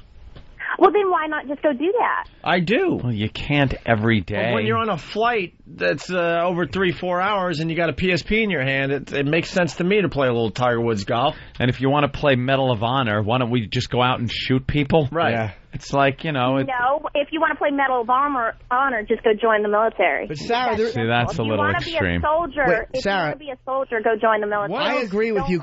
Sarah, hold on. Right. I hate gaming. But Anthony plays it, and Anthony's not a zero. Thank you. Honestly, I would love to tell you you're a zero, but you're not. You're a guy I know well enough. But he is a shut-in. Anthony's a shut-in and a psychopath, but he's not a zero. Thank you. I do agree with you that the games stink, though, Sarah. But again, why don't you just use that logic and say, why do people watch movies instead of just going out and living a romantic comedy? It is kind of a dumb argument. Using her logic, she wants Anthony to run around in the woods somewhere with a bunch of fairies. It's just instead of doing anything. Meanwhile, he works with them. No, I completely understand if you play games in a leisure-type manner. But when you're camping out for days waiting on a game system, you're over the edge. You need to come back to reality. I would never do that. She's right. Sarah, what else don't That's you a allow? loser. Sarah, what else do you not let your husband do? Well, I don't ever restrict my husband. He can do as he pleases. He's a grown man. I'm a grown woman. What if he wanted to start playing video games? If you want to play video games, you can play it at a leisure. You don't have to be at an Leisure means your time, the time you allow him to play it, right? It doesn't mean my time. By the way, I absolutely loved your show about men's vacations. I found that very interesting. Mancations. Mancations. That was fabulous. You guys are just absolutely fabulous. Sarah, the reviews on your phone call are coming in. All right. I like her. Lord. Mixed reviews. She's got spunk. I like Sarah. I'm not going to lie to you. Mixed reviews coming in. I love y'all. Will you shut the fuck up? She loves us, y'all. Enough! It's time for a man to talk. Someone called for. Some men are going to do some talking. Holy shit. Y'all can't handle me is what the problem is. We like you. Thank God we don't have to handle you. How's that? Well, thank God. But also, I'm just stunned that more women don't call in about your shows. I heard that one show about your wife gaining like 50 pounds over a 10-year period, and you need to ditch her. I'm not saying that I excuse what is going on. No woman should gain any excessive amount of weight during a marriage. You do sign up for what you get in the initial contract. But at the same time, men don't keep their figure either. Right. And you have to be more objective. Anthony, the reviews on Sarah's phone call are coming in. Oh, Lord. We got Bill from Waterford. They're mixed reviews, but let's read a few of these. Sarah is a fun-killing video game cunt. Go fuck yourself with a joystick video game fun ruiner. Dan from Queensbury. Don't send feedback for a minute, guys. I got to read some of these. Oh, wow. Wow. I have to go back a page, Anthony. How do I do that? Like that? All right. Like that? Dan from Queensbury asked Sarah if I could play Cunt Puncher 2K6. I'm with Sarah. I'm with Sarah. Mixed reviews. No kin to a monkey from Michigan writes, tell this cunt to lick my asshole while I play Halo. More mixed reviews coming in from someone's cell phone. It just says, cunt. What, Sarah? You know what? They wouldn't be this vindictive. RJ from Columbus, Ohio has this to say about Sarah. Very mixed reviews. Yeah. Chick. RJ writes, why do men jerk off? Because their bitches don't know how to fuck properly. Oof. You know? Ty from Maryland says, I bet if this cunt's husband got her a $3,000 ring, she'd shit her pants. People pay money for games, and she's losing her pudding-filled mind. Whatever. I think that, hold on, Sarah. They're giving Sarah a hard time when she's being an aggressive woman and saying that you should be deep dicking your woman instead of fucking sitting there on a computer, and I don't disagree with her. More mixed reviews coming in, Jimmy. So far it's been 50-50. Yeah, 50-50. The pile driver. Rob from Houston, sounds like her husband needs to go out and buy the game called Kill the Cunt. Pat Man from Foxborough. Is that on? Tell this bitch to shut up. Most people that are waiting in line are selling their PS3s on eBay for $3,000. Shut up. Shut up. Shut up. Shut up. Shut up. Shut up. I am. Obviously, my husband is fucking happy and sexy. Goddamn rich cunt. Shut up. Goddamn rich cunt. Shut up. More mixed reviews. Adam from Freehold. This woman needs a dick in her mouth to shut her the fuck up. I like her. Hang up. Hang up. Where are the mixed reviews? You're only saying one fucking side. Where's the mixed reviews? You're too fucking smart for me, Missy. You're right, Sarah. Your mouth about the negative fucking side. Show the other side. Good point, Sarah. I'm with you. I'm doing mixed reviews. You like that game? You're going to be able to fucking handle me. Hey, do you like the game? Hey. Do you like the game Duck Hunt? No. Is that what your husband says when he throws something at you? Duck Hunt. More mixed reviews coming in, Anthony. Yes. Ramon, tell this cunt's husband to bash her head in with a PS3. Ty from Maryland. Pat from Trenton, New Jersey. Sarah's a cunt with a capital C. Let's see. That is the only word your uneducated male. You're right. Exactly. I'd rather come in my own face than wait longer than an hour for a fucking video game system. There you go. There's one for you there. I agree with. I agree with Sarah. People are agreeing with you. That if you're sitting out there waiting for a video game, you are a bag of shit. If you're gonna play it, freaking loser. A loser. I think the video gaming. You want to spend a couple hours playing, fine. But anyone that dedicates their life to it, you should be deep dicking your broad. Face first. You put her face there. Right. You straddle her legs from the outside, and you give her a nice, thick, deep dicking. Well, Mark from the Bronx, Sarah should suck her husband's cock more so he doesn't have to keep visiting 15-year-old Thai whores. I bet she does suck her husband's cock. How do you like them cock. apples? I didn't hear you. But running your mouth. Ooh. Shit. You're frustrating me. You're not even listening. I'm not saying don't play games in leisure. I'm telling men I've never seen the attitude dictates that you don't care whether she comes, stays, lays, or prays. I mean, whatever happens, your toes are still tapping. That's right, Damone. He knows. Steve from Albany. This cunt probably drags her husband to chick flicks on Sunday so he doesn't get to watch the big game. Why would you think my husband is very independent. I believe in a mutual marriage respect. I'm independent, he is independent. Yep. You need to find yourself a real bitch like me, and Yep. then you'll know that women aren't out for your blood. All I'm trying to tell you, and all your male audience, is if you're camped out waiting for... Stop whining. Stop whining. Shut up! Shut up! Stop it! Quiet. Stop whining. Your show, I've listened to it for like 3 weeks straight. You're so pig-headed and negative, and then when a woman does call in to tell you a view, you only... He's still going. I'm on your side, Sarah. Whatever. Hey, I've been nice to you. Don't whatever me, you fucking hole with teeth. I've been fucking the only one going to bat for you, and you're gonna whatever me, you emasculating piglet. I'll give your mouth a swing. I'll give you a good fucking gonorrhea throat fuck. Stupid. Don't fucking whatever me when I'm on your side. Shut up. Oh, that woman. Got a mouth like an outboard motor. All the time. Put, put, put, put, put, put, put, put,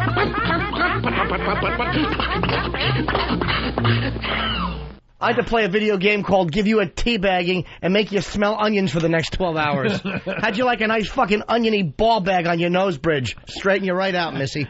I'm telling you, you all are just so classically educated. I love it. We're educated. Listen to you fucking hillbilly. You're going to be watching Hee-Haw with a fist up your cunt. Of course, that's your Yankee dumbass mentality about the South. You're calling... Well, listen to you dope. You don't sound like a surgeon. Well, sounds like we got to go in through the top of the head. Shut your face, stupid. Shut up. Okay. Fucking kneel down in your trailer and service whatever relative you're married to. What do you think of them apples? I like them apples. I was trying to be nice to you, and you brought out the ugliness. Yes, right. Nobody can bring out the ugliness out of you. He was? Exactly, because there is no ugliness. It's all flowers. You know, I'd like to stand online for 3 hours to watch people fish into your vagina and call it noodling. I'd like to go noodling in your vagina with Freddy Krueger gloves on. What do you think of them apples? You fucking no loyalty to the only guy defending you, twat. Yeah, you didn't even realize he was defending you. Completely. I like to rub a salty booger on your lips and then give your nose a little tweakaroo. If he was defending me, he would have already read some responses that agree with me. First of all, we're two different people. That's Opie. I'm Jim Norton, you fucking dummy. Opie was reading the feedback. I'm across the room. I don't have fucking eagle vision. Although I wish I had an eagle beak so I could snip your clit off and spit it at you. I want to snip off your clit and then sit on a dollar bill and spit it at you. Opie dear, are you the twerp with the little pubic hair going around your chin, or are you the blonde with the shit face? Well, how? If you don't listen to the show for 3 weeks, there's three of us. Anthony is the one with the pubic hair. And Opie. And it really is hard to say. Sarah, are you trying to say I'm ugly? Well, which one are you? He's the blonde-haired god. Are you actually trying to say that I am ugly? No, I am not trying to say you're ugly. You dope. You're stupid. She was very badly raped, you see. Wouldn't we love to see that? Well, No, she's dead. Here's Kevin from Connecticut, a positive one for Sarah. I like Sarah, but then again, I also like shaping animals out of poo. What do you think of that? You're a shit rhino. Well-wasted. Quiet, shit rhino. Some men are talking. To the guys out there, someone is married to this bitch. Someone has... I bet you her husband is such a henpecked... Do you strap it on and give him a good fuck if he doesn't work enough overtime? Do you rape his bottom with a strap on? You know Shut what? up, Paul. I'm not going to have you disrespect my husband who would... Your husband's a fucking seed drinker. He loves nothing more than to pinch the ball vein of a man and squirt that seed down his own throat. That's what your husband does, and then he touches your kids inappropriately. Show me how you suck a guy's cock. The last time I'm going to ask you. Sarah, you do know that your husband is cheating on you, right? Yes, he is. You do know that, right? He's cheating on me. He absolutely he is, too. He's just good at hiding it. With a Laotian boy. He is absolutely cheating on you. No one can handle you, Sarah. You're an obnoxious mess. Do you realize that I love listening to you all because I just get this fabulous view of what men are really thinking. Exactly. We think you're dumb. I wanted to call. Your husband's thinking the same thing, sweetie. Your husband's thinking the same thing. Yep. You just think he's thinking differently. He's thinking the same thing, that you are indeed a cunt. And he's fucking somebody behind your back. Right now, he's rubbing scented oils onto the washboard abs of a young Thai boy. Perhaps a 13 or 14-year-old. He's rubbing scented oil onto the boy's belly. Hello, exactly. And the boy doesn't speak good English, so he just kicks out his feet and goes, aha, aha, and makes some dumb Asian noise. I kiss you on the mouth. Sarah? You're getting a reaction, though. Ash. Uh-oh. Oh, boy. She hung up. Did she? I swear to God. I know you didn't. Why? I was going to Ashley, and I swear to God, she hung up. Well, she's still listening. Poor Sarah couldn't take it. Ashley from Kansas City, what's up? Hey, I just wanted to call in and say, if you guys let this bitch jabber on for 2 more minutes, I'm going to have to stab her in her eye with my stiletto. Well, She is not indicative of all women, and she needs to be off there. I'm glad she hung up. Yeah, let's get into this a little bit. What is that broad all about? She's just a dope. I don't know. I don't know, but I guarantee she's in a sexless marriage, and her husband is fucking a little blonde girl on the side. Yeah, something's going on there, because, look, yes, I like an opinionated woman. I like a woman that speaks up a bit, sure. Absolutely, but there's something going on in that girl's world. Her husband has never said to her, just shut your mouth, bitch. Right. Shut up. Oh, I know. She needs a good smack right across the face, and I'm all about women's rights, but she's an ignoramus. The right to be punched. She is one of these women who likes to let everyone know she's in charge. Not even in the privacy of the home, where it's like, bash the husband around a little bit, tell him what to do. This is one of those, like, at family functions and out at a party or something, she's always lambasting the husband. Well, Just, what do you do? Oh, you know what he's like. The old idiot. Let me tell you what this jackass did the other day. That's what she's all about.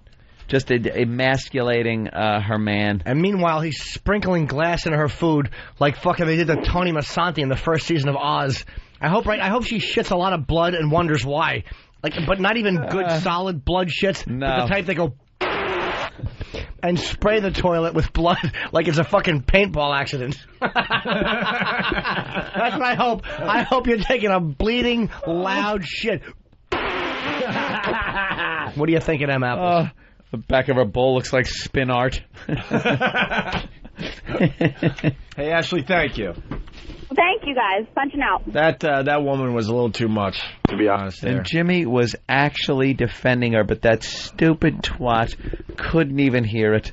She couldn't hear beyond a man's voice. Yep. It's just the voice must have meant that you didn't like her because you're a man, so she had to jump back tenfold and try to give it back to you with her sass. It just shows you the virus is spreading, because it's spreading to people. What happens is, with this show, you enjoy what we do, and then you tell people about it, and they don't have the same sense of humor as you, so they don't like it. So then they start listening, and they just hate it, and then they can't help themselves, and they got to call the show. The worst thing is to do a show that great. people just don't care about. Like, you tell somebody about a show, and they tune in, and you go, oh, I kind of listened to it. I think I don't remember much about it or something. But when friends who really like the show, friends of the show, tell other people, and they despise this program, they are better fans than the ones that really enjoy it. Right. That fucking twat will listen to every word we utter.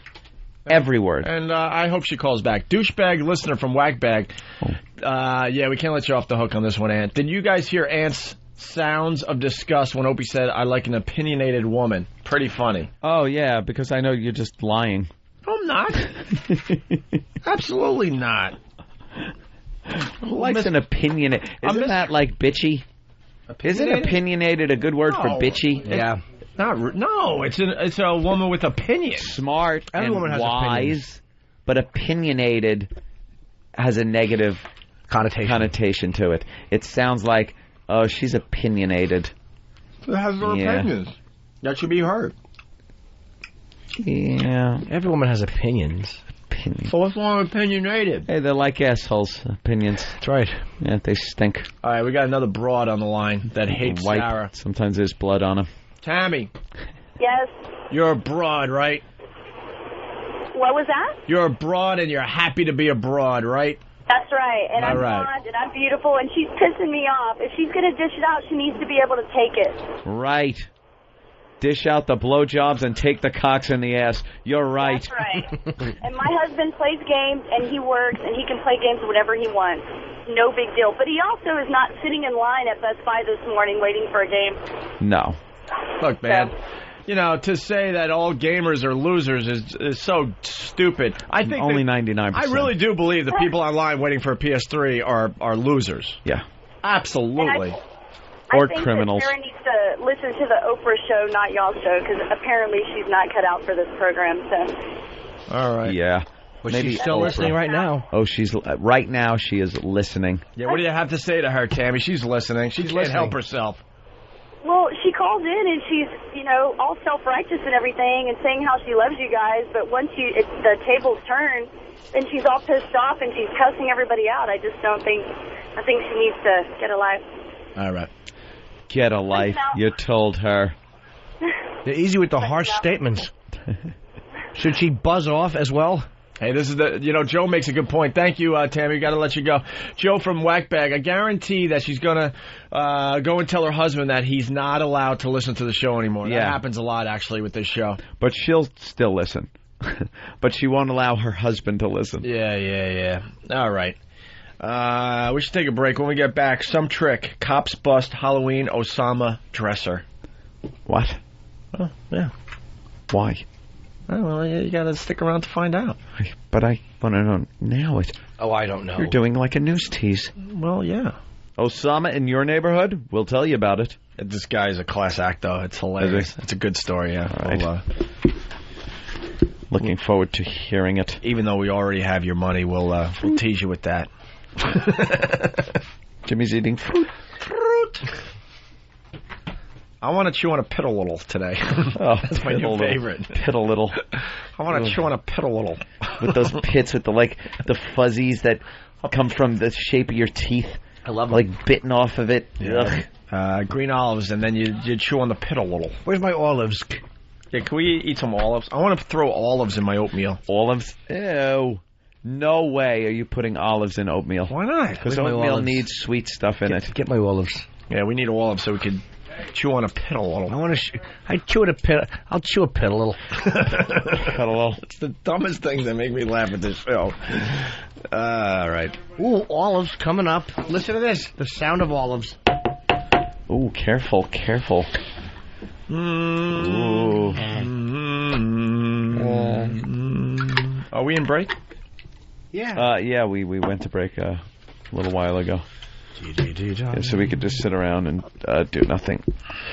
Oh, God, I'm so tired from that meeting last night. We got some other meeting now after the show today. Not me. That sucks. I got to go home and wait for cable. What's the show meeting about today? Can't we just cancel that in lieu of the meeting that we have to take? I mean, really? God, what the fuck? Someone's getting pissed off. Scarecrow from Houston. Opie, sitting in line for 2 days to resell a PS3 for $2 or $3 grand may be a pay cut for you, but it's pretty nice for others. Just chill, dude. I'm sure there's some that are making money off it, but in general, the people, waiting online are just losers. Mm-hmm. Good luck, by the way, getting that money. It's like it's a done deal. All right. How'd it work when you bought all those Furbies? How'd that work for you? Yeah, that's good. How did the Tickle Me Elmo work for you? It's like the people that get in at the ass end of the pyramid schemes. Right. You're so right. And get nothing. By late tomorrow, there are going to be so many PS3s on eBay, and they're going to have to all, drop their prices drastically. You're not getting... Maybe a couple out there will get $2,000, but most of them are not. They're going to barely get what they paid for it. Yep. Maybe twice they paid for it, maybe. That's it, because the next shipment will come in lickety-split, no matter what they tell you. Yep. And they'll be all over. You'll be stuck with the PlayStation 3 if you don't want it and thought you were going to sell it for huge amounts of money. You're just going to be fucked. Everyone's got a get-rich-quick scheme. Yeah. Oh, stop. All right, well, I'm a female gamer. All right, we'll talk to Taking another break? In the middle of a break? Yeah. Hi, I love listening to Opie and Anthony when I'm having a tubby. I get clean, I laugh at the funny jokes, and I play with my submarines. Sometimes Uncle Henry gets in the tub with me. He makes me play with his submarine. Anthony! Find a happy place.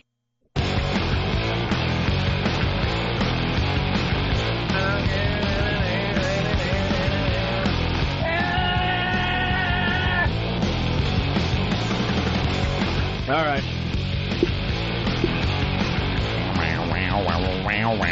There's something going on between me and Than. Oh, boy. I didn't see it.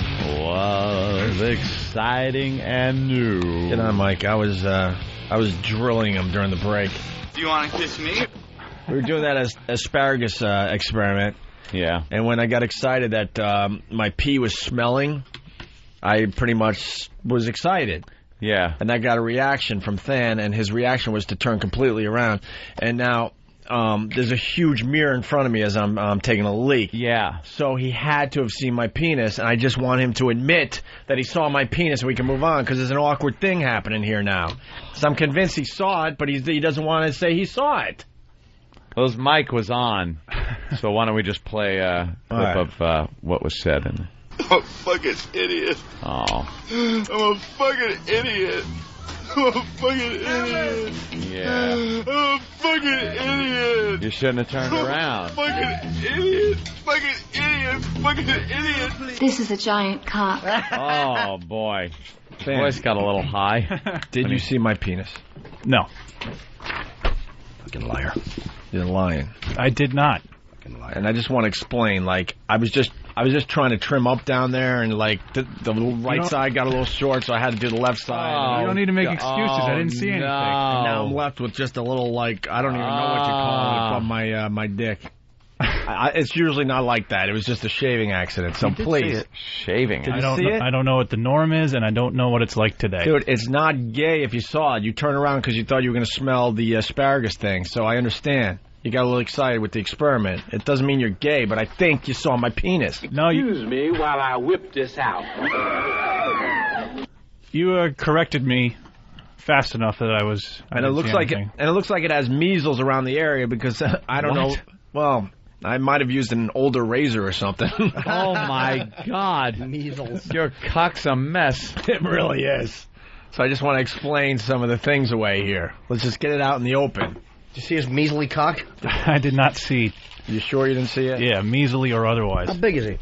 I don't know. I would have looked. Yeah, that's why I didn't choose you, by the way. Well, I wouldn't have fucking felt desire for it, but I would have looked. Who gives a shit? I'm not stupid. I knew if I choose you, you were looking. Yeah, why not? Ant would have looked.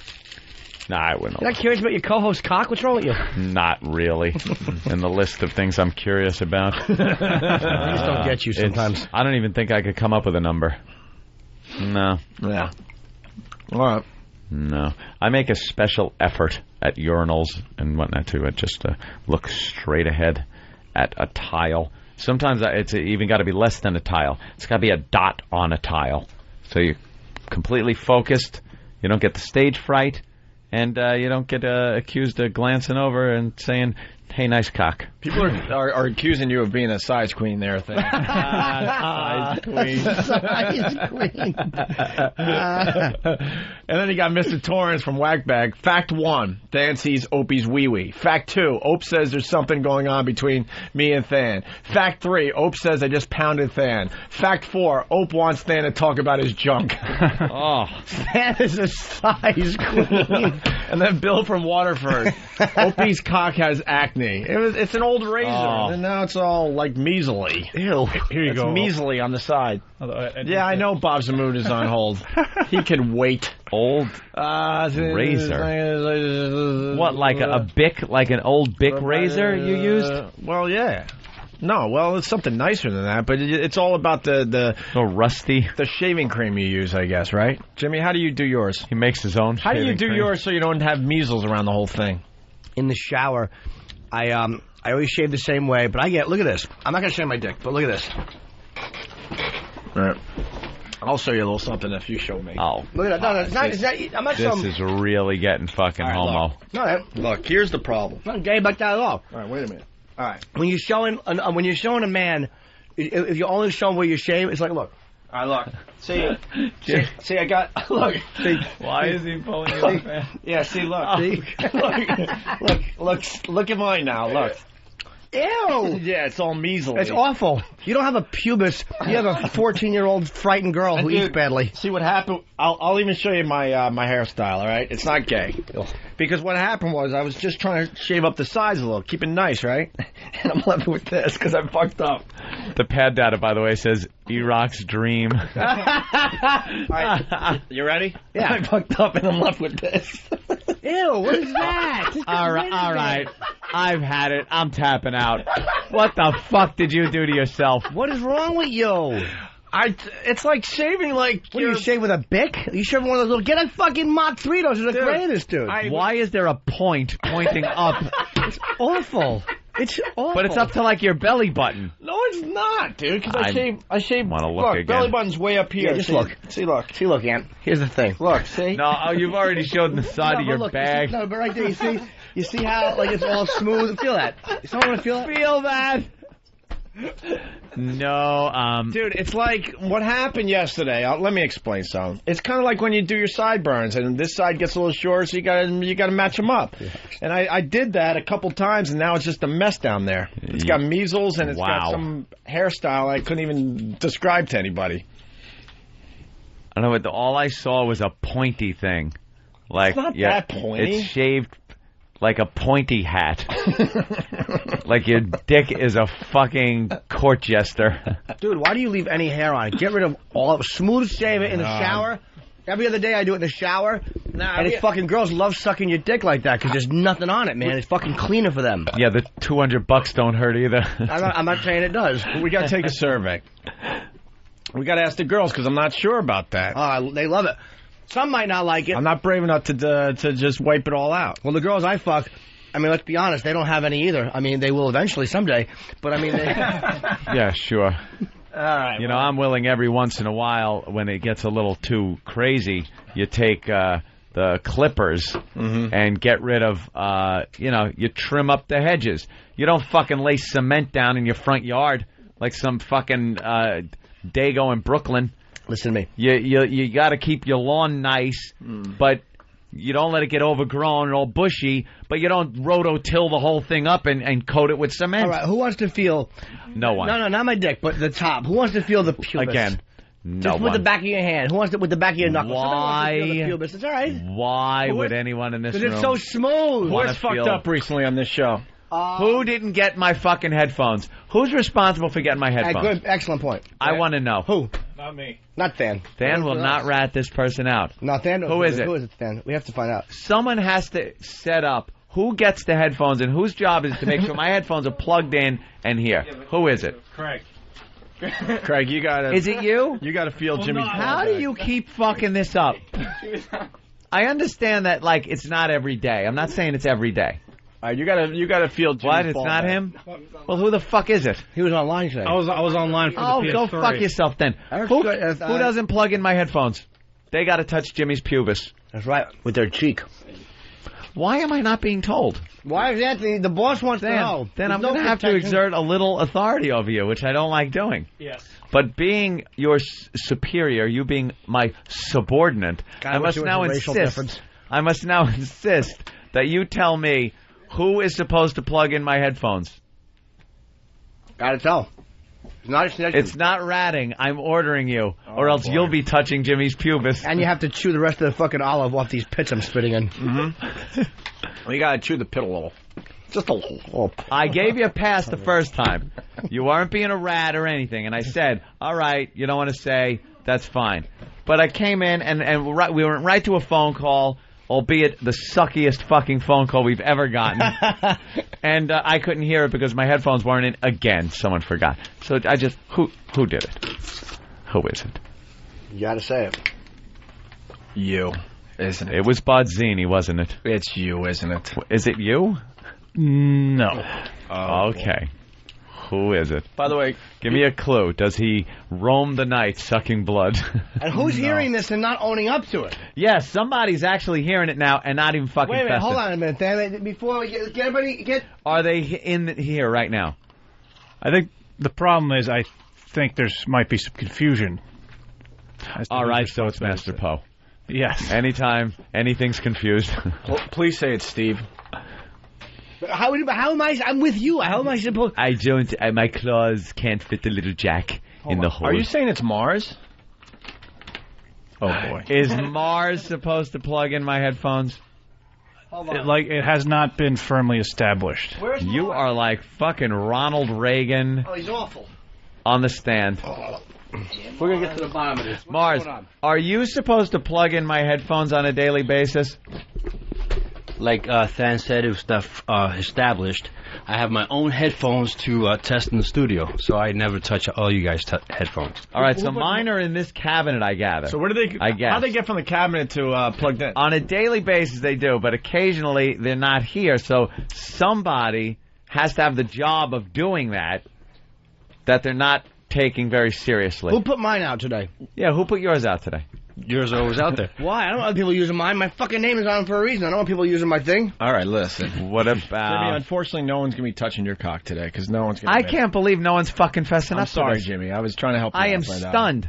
No one's I'm going to have to start being a fucking cock, just like Opie, to you people. I'll tell you what. All bets are off now. I'm not the nice guy anymore. Ooh. Everyone go fuck yourself. Ooh. That's right. Anthony, I'll tell you what. Who am I kidding? I'll take it upon myself. I'll do it. Day. No, it's not now who's going to do it. Yeah, it's who fucked up. Well, we got to have a sacrificial lamb. A head's got to roll here. I say Sam. And it's Jimmy's head between an intern's fingers. By the way, as we try to figure that out, Aaron from Michigan, nice flock of seagulls haircut on your beanbag there, buddy. Flock of seagulls. And can we put a rest to this argument? John from Salem, North Carolina. It depends what part of the country you're in, you dope. Opie, you fucking idiot. The people are waiting in line, not online, you ignorant Yankee preteen fucking homo. Ooh. Jimmy, no homo, I love you. All right, thank you. Some people say in line. Some people say online. Right. It depends where you live. If I'm online, there's an imaginary I'm on the computer. line that you're on. It's called online. You're Other in people line. say you're in line. I get it. You could be online and standing in line. And you could be in a line. You could be on a line. Right. But it really depends where you live. You could be the cunt that's supposed to plug in my headphones and don't. Right. Some people say soda. And Some you'd be people on the unemployment line. Some people say pop. Right. Some I say people soda. say pizza. Some people say pie. People say both. Soda, pop. All right. Is it him? It's him, right? We got to. It's him. Hope it's the. Let's say hi to Bob. We have to. Can't keep Bob waiting. Bob. Hey there, Bob. Bob? Who's there? Hi, it's Opie, Anthony, and Jim Norton. Sorry for the wait, man. Hey, you guys, how are you? We got to talk about our pubic hair for a while, Bob. I hope you understand. Okay. That's fine. Hey, I want to hear about where do you get these hookers for $200? Oh, I forgot. Fucking Zamuda. You can get them probably off Craig's, but I think you're better off flying to certain locations. I think we talked about Brazil once. Oh, yeah. Or the Moonlight Bunny Ranch in I've never. You've never been there? No, Dennis. Why aren't you guys coming out for this show? I thought you were going to be here. I'm in Vegas now. I was going to set you up backstage, and you were going to be able to talk to everybody. What is it? The network didn't want to spend the money, or what? No one tells us shit. No one tells them. I'll be out there tomorrow. I'm flying out tomorrow. Are you serious? Yeah. I'm doing a show at Saget. But Opie and Anthony, we should have had them out there to broadcast. Yeah, we would have loved it, but it's just. I don't know. It's not going to happen again. Logistically, it didn't work out. Yeah. Cool. Yeah. We're here doing it. It's going to be Saturday, and Robin, Whoopi, and Billy are hosting again, and we got Roseanne Barr, Louis Black, Dale Hughley, Susie Essman, Jimmy Kimmel, George Lopez, Bill Maher, Howie Mandel, Ray Romano, Rita Rudner, Dane Cook, Sarah Silverman. Isn't she gorgeous? Jon Stewart, Stephen Colbert, Rosie O'Donnell. So they're all here. Wow. Yeah, it's pretty cool. Sarah Silverman, most fuckable female comic? Isn't she great, man? What'd you think? Is Jimmy the luckiest man? Yeah, he is Kimmel. lucky to be banging Kimmel's her. nailing it, right? I thought he meant me for a second. I'm like, Jimmy oh, Norton? no, wrong. Like, wow. Norton, man, how are you? I'm really good, man. I'm going to see you backstage because I got credentials. I have a guy with me, though, who doesn't have credentials. Club Soda Kenny. He does, like, security for us on the road. Can we get him credentials to come backstage? We'll take care of him. We'll take care of him. You're asking for credentials For during Club Soda an Kenny. interview. I am, because I have to. Yeah, no, it's hard to get back there. They won't let me back. No. Oh, cool, guys. Hey, Bob, it's Opie speaking. I got to tell you, Andy Kaufman, one of my biggest influences. Oh, good. That's good to hear. Growing up, just an amazing performer. He was the best, man. What an original, huh? Absolutely. That was the real deal. What did you think of Jim Carrey's performance? I liked it. What did you think of the movie? It was okay. Yeah, I agree. And I guess it's hard to kind of do it all in a movie is what I'm getting at, because I was hoping they were going to go into some other things, but you only have, 2 hours or so? Yeah, that's right. That would take 8 hours. And plus, Jim Carrey's performance, though, is unbelievable. Yeah, he's great. Well, him and Kaufman have the same birthday. Oh, really? Oh, yeah. And Jim, at the end of the film, when Tony Clifton appears 1 year after Andy's death, in real life, Jim Carrey was actually a struggling comedian at the Comedy Store when that actually took place at the Comedy Store. Many people, look, he's like the $30-40 million man now, per picture. Right. And people don't realize in comedy, he spent, guys, and you know this, he spent 8 years working for Mitzi Shore at the Comedy Store, 2 shows a night for free. Mm-hmm. So that guy put in his dues. He certainly did. Yeah, but he was a huge Andy Kaufman fan, and he was determined to get the role. One of my highlights, I was performing at the what was it, the House of Blues, and you had the 20th anniversary of his death. There was that show. Yes, yeah. Were you there? Yeah. I was on the show. Oh, Jimmy. No, it's me. I was on this show. Bob, that was very hurtful. You were funny. Thanks, man. One of the highlights for me was getting my photo with Tony Clifton. I was so fucking happy to meet Tony Clifton. You got the Tony Clifton. How could you not? He was supposed to be on the Comic Relief show here, and guess what? What? It scared a few of the top performers on the show, so they bumped him. Really? Tony is off the show. Who wouldn't want Tony Clifton on the show? They're scared. They thought he was going to drop his pants and shit or something. I don't know. That blows. Hey, I figured out Andy's death, by the way. Yeah, go on. I got it all figured out. Okay. Like, a lot of people think that he faked his own death, right? Yeah. To have the ultimate prank on everybody. Yeah. Because no one has really done that. I think he knew he had the cancer. He knew he was going to die. And that's when he started telling people behind the scenes that, what if I went away and then came back someday? Well, I tell you, there's all these theories. So many people think he's still alive. It took me a long time because he had, like you said, what was so bizarre, he was planning to fake his death. And this was about 6 months before he announced that he had cancer, and then a few months after that he died. It is one of the most bizarre things. And well, the point I'm making, though, is when he knew before he started, talking about how he was going to fake his own death. And didn't tell you that maybe he went to a doctor and, oh, boy, this doesn't look good. And then he thought about it for a while and said, you know what, I know what I'm going to do. I never heard that theory. That could be, with Andy, anything's possible. He called me up and he said, when he was planning on faking his death, and I said, Andy, this is one prank I can't be a part of. And he said, why not? I said, first of all, it's illegal. I said, people fake their death every day. Insurance scams, they don't want to pay alimony. You're a member of AFTRA and SAG. You fake your death. There's going to be insurance. This is illegal. Yeah, because it's not a rumor anymore. I mean, there's some legitimate people have come forth and said he did say that he was going to fake his own death. Yeah. There executives over at because we were working on the Tony Clifton story at Universal at the time, and Tom Mount and Sean Daniels, 2 executives from Universal, they will tell that if you walked up to them now, they would say, Andy Kaufman is alive. He sat in my office. He told me he was going to do this. And, Andy was a health nut. Andy never drank. Andy never smoked. He was a vegetarian, did 3 hours of yoga a day. Wouldn't be in a room if anyone was smoking. Right. The fact that he came down with lung cancer was, they don't believe it. John Moffat, who is a co-executive of Comic Relief with me, he had the show Fridays. When Andy had this idea, he went to see Moffat. Moffat, too. If you ask John Moffat, he will say Andy Kaufman is alive. He sat with me down in my house. He made me swear on a Bible not to tell anyone that I am going to fake my death and I will return after 20 years. Yeah. Yeah. So these people have no reason to make any of this stuff up, and they believe it. Do you believe it there, Bob? listen, with Andy, I had said I can't be a part of this. I'm not going to lie to your parents whose heart's going to be broken because you're pulling off a prank. I believe he's dead, but if he walked on stage Saturday night at Comic Relief, I would not be shocked. Oh, is that a tease? You got a little tease going there, Bob? Well... hey, if that was going to happen, I'd work it out with Andy. It wouldn't be at Comic Relief. It would be at like Shea Stadium or something. It would be at the Super Bowl or something, right? We'd build it up with you guys for like a year, Yeah, but I've been thinking about this for a while. I've read a lot of the books. What was the name of yours? I've read yours, I believe. Andy Kaufman Revealed. Yeah, I read that one. That was excellent. Then there was Bill Zamie's. I read his. Yeah. Great controversy about it. Every time there's a book out on Andy Kaufman, I pick it up and read it. But I thought about it. I'm like, you know what? You got to get into his mindset. I'm like, he knew he had the cancer before anyone else. He knew something was wrong and went, man, this sucks. I'm going to die. But it goes with what he did when he was alive, and said, this would be a cool way to leave this earth. I'll start a rumor that I'm going to fake my own death, even though I'm going to really die, and then people will be talking about it 20-some-odd years later. Well, towards the end, when he supposedly was dying, according to you, you thought he is dying. He does it there. I used to push him around in the wheelchair. He was down to about 75 pounds. Jesus. Chemotherapy and everything. And people in Hollywood who thought he was faking his death would come up to him and go, Andy, you with this dying bullshit, this is great, and he'd laugh.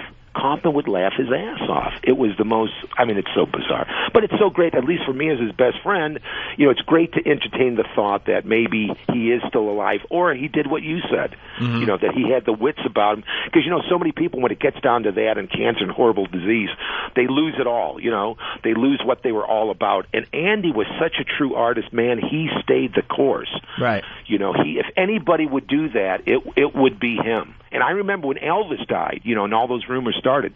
That's kind of when this, because he was, he used to do Elvis in his act and everything, and that's when it really kicked in for him. He said, man, everybody's saying that Elvis faked his death. He says, he didn't.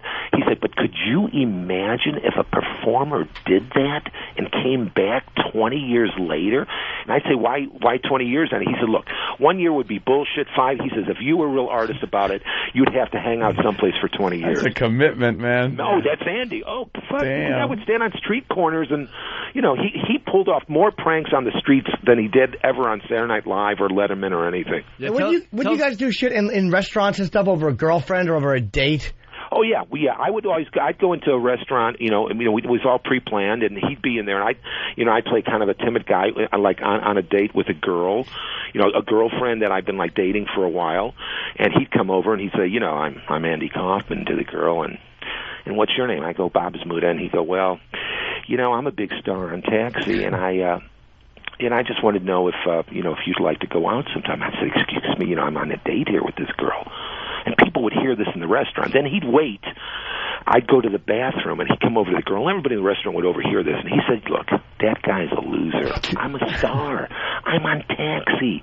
I'm making 45 G's a week. And I like you. When I want something in life, I take it. Here's what I'm going to ask. You drop this bozo right now, and I'm telling you, you will be my girlfriend for the next 6 months. You will meet Danny DeVito. You will meet Judd Hirsch. You will fly to me with me to Switzerland and all this stuff, And the people would be listening to this. He says, you got to tell this schmuck when he comes out of the bathroom, that's it, you're leaving with me. And I'd come out, and of course it was all set up. And the girl who was also a plant would say, Bob, I really like Andy. I'm going to leave with him. And people would be very upset. I'd be crying. I'd be broken. Yeah, he was just great, and it was all day. He never stopped. It was so, and he was accused of just performing. Look at the influence of just perform. And people would say, George Shapiro, the management would say, Andy, you're just performing for yourself. You're not trying to entertain people. You're not trying to be loved by the audience. And so many people, I remember Sam Kinison hired me towards the end of his life as his producer and said, Bob, I'm hiring you because if it wasn't for Andy Kaufman, I never would have got in this business. He said, if he proved to me that you didn't have to be liked by the fucking audience. You could be hated by the audience. Andy liked it better with doing the wrestling and everything, and with Tony Clifton, and so it opened up a whole new area, genre of in the world of comedy. Like, fuck you, fuck the audience. Who gives a fuck? Look what you guys are doing. Yeah, that's pretty much it. He was great with fucking with the audience, man. Oh yeah, I love that about him. The Carnegie Hall show. Yes. Did they really believe the whole? What was it? His grandma he brought on stage. Oh, yeah, don't let me give it. Don't give the punch away. Yeah. No, I won't. Yeah. So what happened with that? Andy played Carnegie Hall, and this is a dream for the performer. And he said when he was a little boy, he used to say to his grandma, Grandma, someday, his Grandma Pearl, he says, Grandma Pearl, someday I'm going to be famous, and when I am, I'm going to play Carnegie Hall, and I'm going to give you the best seat in the house. And so he plays Carnegie Hall, and he tells the story. He opens the show by telling the story. He said, so I flew out. My grandma always thought I was a nut. I wouldn't amount to anything. I flew her out for the show, and he brings her on stage. She was like 87 years old or something. To a standing ovation, by the way. People just going nuts, like, oh, my God. Oh, yeah. And she couldn't believe it. And he brought her out, and she was very old. And he said, I told you I would give you the best seat in the house when I was a little boy. And she said, well, that's true, Andy. He says, ladies, I not only flew out my grandma from Hollywood, Florida, but I also flew out her sofa, and we brought her sofa out on stage, her real sofa, sat her on stage. We had a little table there for tea. We had somebody like the show was long, maybe about every half hour somebody came out if the older woman had to go to the bathroom or something. She sat there. Okay, cut to the end of the show. And Andy, at the end, this is the famous, milk and cookies. So at the end of the show, Andy says, you've been a great audience, a great show.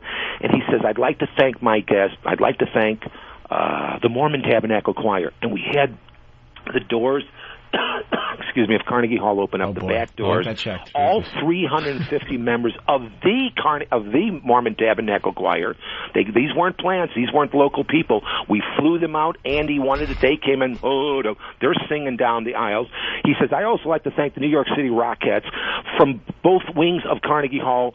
40 members of the Rockettes. These girls are coming out kicking their legs. The choir's singing. He says it was Christmas time. I'd also like to thank Santa Claus. We had it rigged that a sled came down from the rafters of Carnegie Hall. It started snowing, not just on stage, in the theater. Everybody's going crazy. And he said, now, ladies, I'd like to thank my grandma and this little old lady that you watch for 2-3 hours on stage. Just sit there.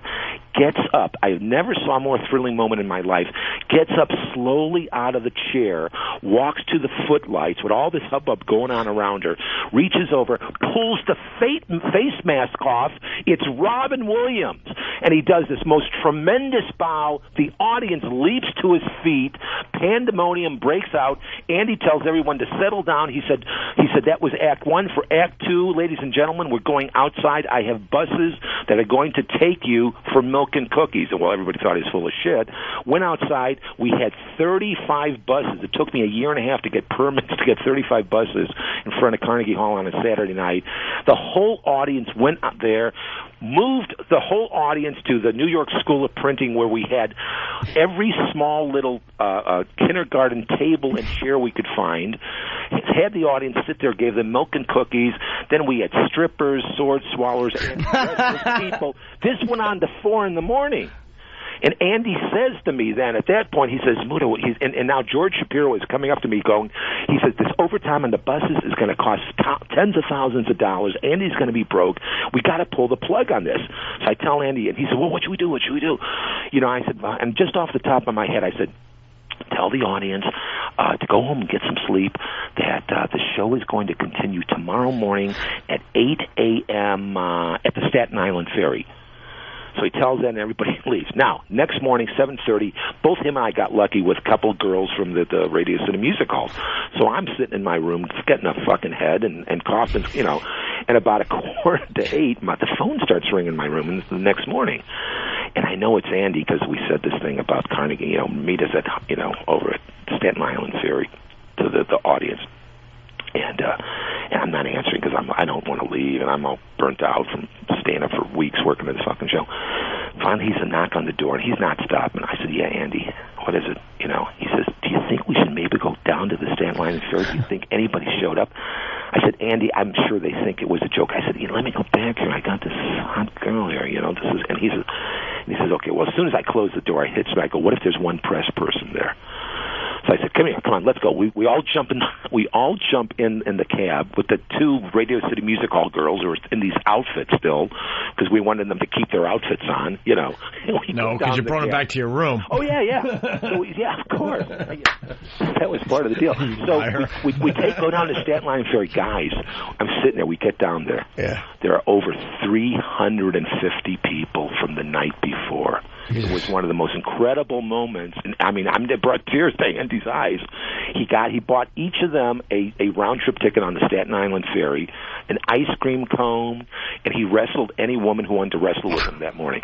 So that's how you end the show. Woman wrestling thing, yeah. It's amazing. Like, you see so many comedians today, because there was a real cringe factor, a real uncomfortability. And I mean, with him and with what you guys did, it was like a very real thing, man. There was no bullshit about it. It was commitment. It was utter commitment to the bit or the character at the moment. And so many guys now you see doing like these really shallow attempts, like they want that reputation or they want that adoration or the respect of the other comedians for doing it, but they're not really. It's not a really organic thing for them. Yeah, the beauty is the beauty is you didn't care about the repercussions.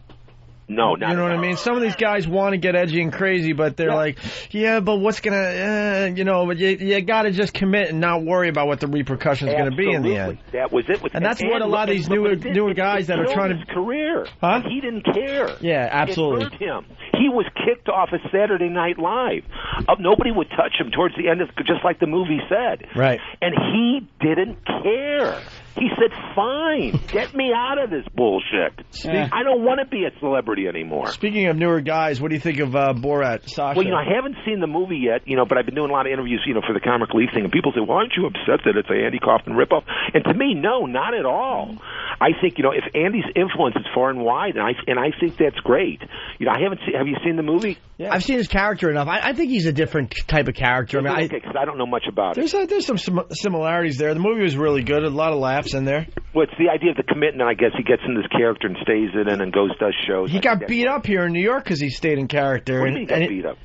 Someone punched him, beat him up, yeah. Yeah, he got in a huge fight downtown, I guess. He was in character, and he was doing something that was sort of gay, and the guy didn't appreciate it. He was in character, and there was a huge fight. And Sasha got punched a few times. Well, I think pretty that's good. Great. You got to suffer for your art. Well, Bob, it's really great that you're still going, man, and Comic Relief is still going. It's really amazing. Well, can I do one more thing before we get the big plug in, Bob? Sure. You mentioned it casually about the wrestling. Yeah. I gotta tell you, that's the only thing that just creeps me out about Andy Kaufman, how he would just wrestle chicks on the road. Oh, you didn't like it? A little creepy.